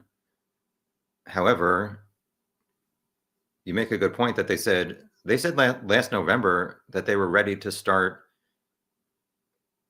whatever, they were ready for the trial. I don't know, but why would they not want to go forward with getting Rick moved from a prison to a jail? Hi, Die DZ. I think that's how you said I should pronounce it. You mean other mods did not have to pass the quiz? No, people only had to write MOD before I started a chat. Thank you, Miranda, for clarifying the eyes comment. Thank you for my moderator, seriously, for moderating and spending your time babysitting people. Thank you, Fig. I did not force you to do anything. Deb, you're still here 3 hours later. Thank you. Seriously, thank you to everybody who spent 3 hours of their time to share your thoughts and whatever else you did that I did not see.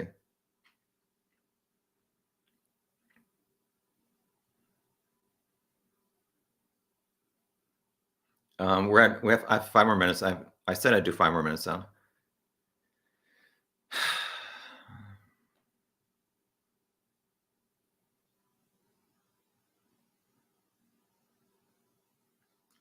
Anne says, I think Rhythm and Blues keep rolling out the Franks memos because they made a boast or promise to Rick, his wife and mother, that they'd get him out of the clink till trial, one way or the other fail.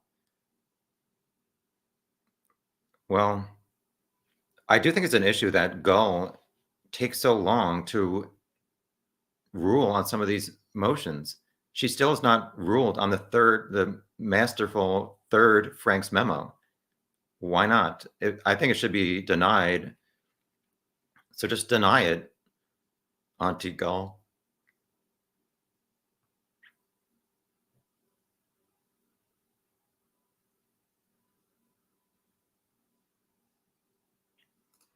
DB, you're still here?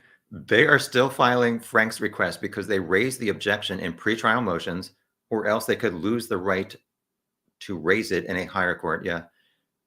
I know nothing about anything. So people have said to me, a lot of these motions that the defense are filing, even if they know Gull is going to deny it, they have to file stuff to maybe appeal if Rick is found guilty. They have to file a lot of this stuff to say, well, Gull was wrong to deny this. So it's good for Rick if he gets found guilty and then wants to appeal later.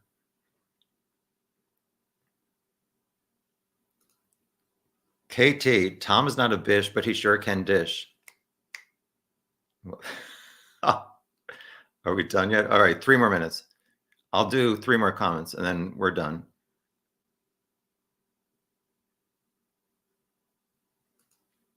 Anne says the first thing the state is going to put in evidence before the jury is the crime scene pictures. Second thing is going to be full bridge guy video. That'll grab their attention. Yeah, I think somebody previously said to me, what would you present as the first thing to the jury? I think I said I would do the car data if it is available. And if it shows that this man was driving his car from 1:20 to 1:30 p.m. and then again 4 o'clock to 4:10 p.m., to me, that's better than cell phone pings and all that other junk and the unspent round. Also, these confessions on video and audio, his cell is under 24-hour surveillance and they have the audio from the phone calls that they can sync up. And then if his voice does sound like Bridge Guy, play the Bridge Guy video and audio, play him telling his wife and his mom, I killed those girls, play the Bridge Guy video. If it sounds like his voice, that's very convincing to start off a trial. 2 more comments. Oh, I have less than 2 minutes. Hurry. This can't be 3 hours. And I'm still a long ways behind. All right.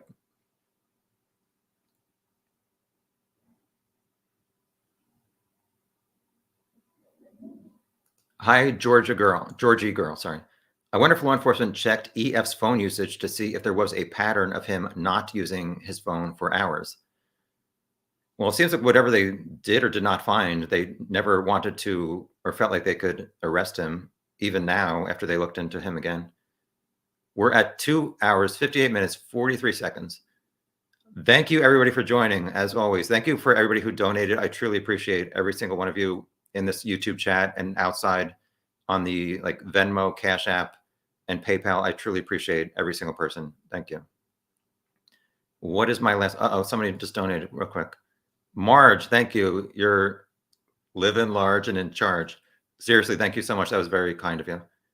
I have less than 50 seconds. What am I going to say? Well, what is the last comment? We'll go with this one. A non-Delphi. Hi, Aquarian. Thank you. Thank you. And moderators, happy Memorial Day tomorrow to anyone who is a veteran and has the day off. Stay safe, everyone. Goodbye. Whenever I end quick, people are like, oh, he ended that really quick. I just spoke for like 3 hours. Hi, Babu's Freak. Bye. Oh my gosh. Charlie. Right, sorry. Bye. I don't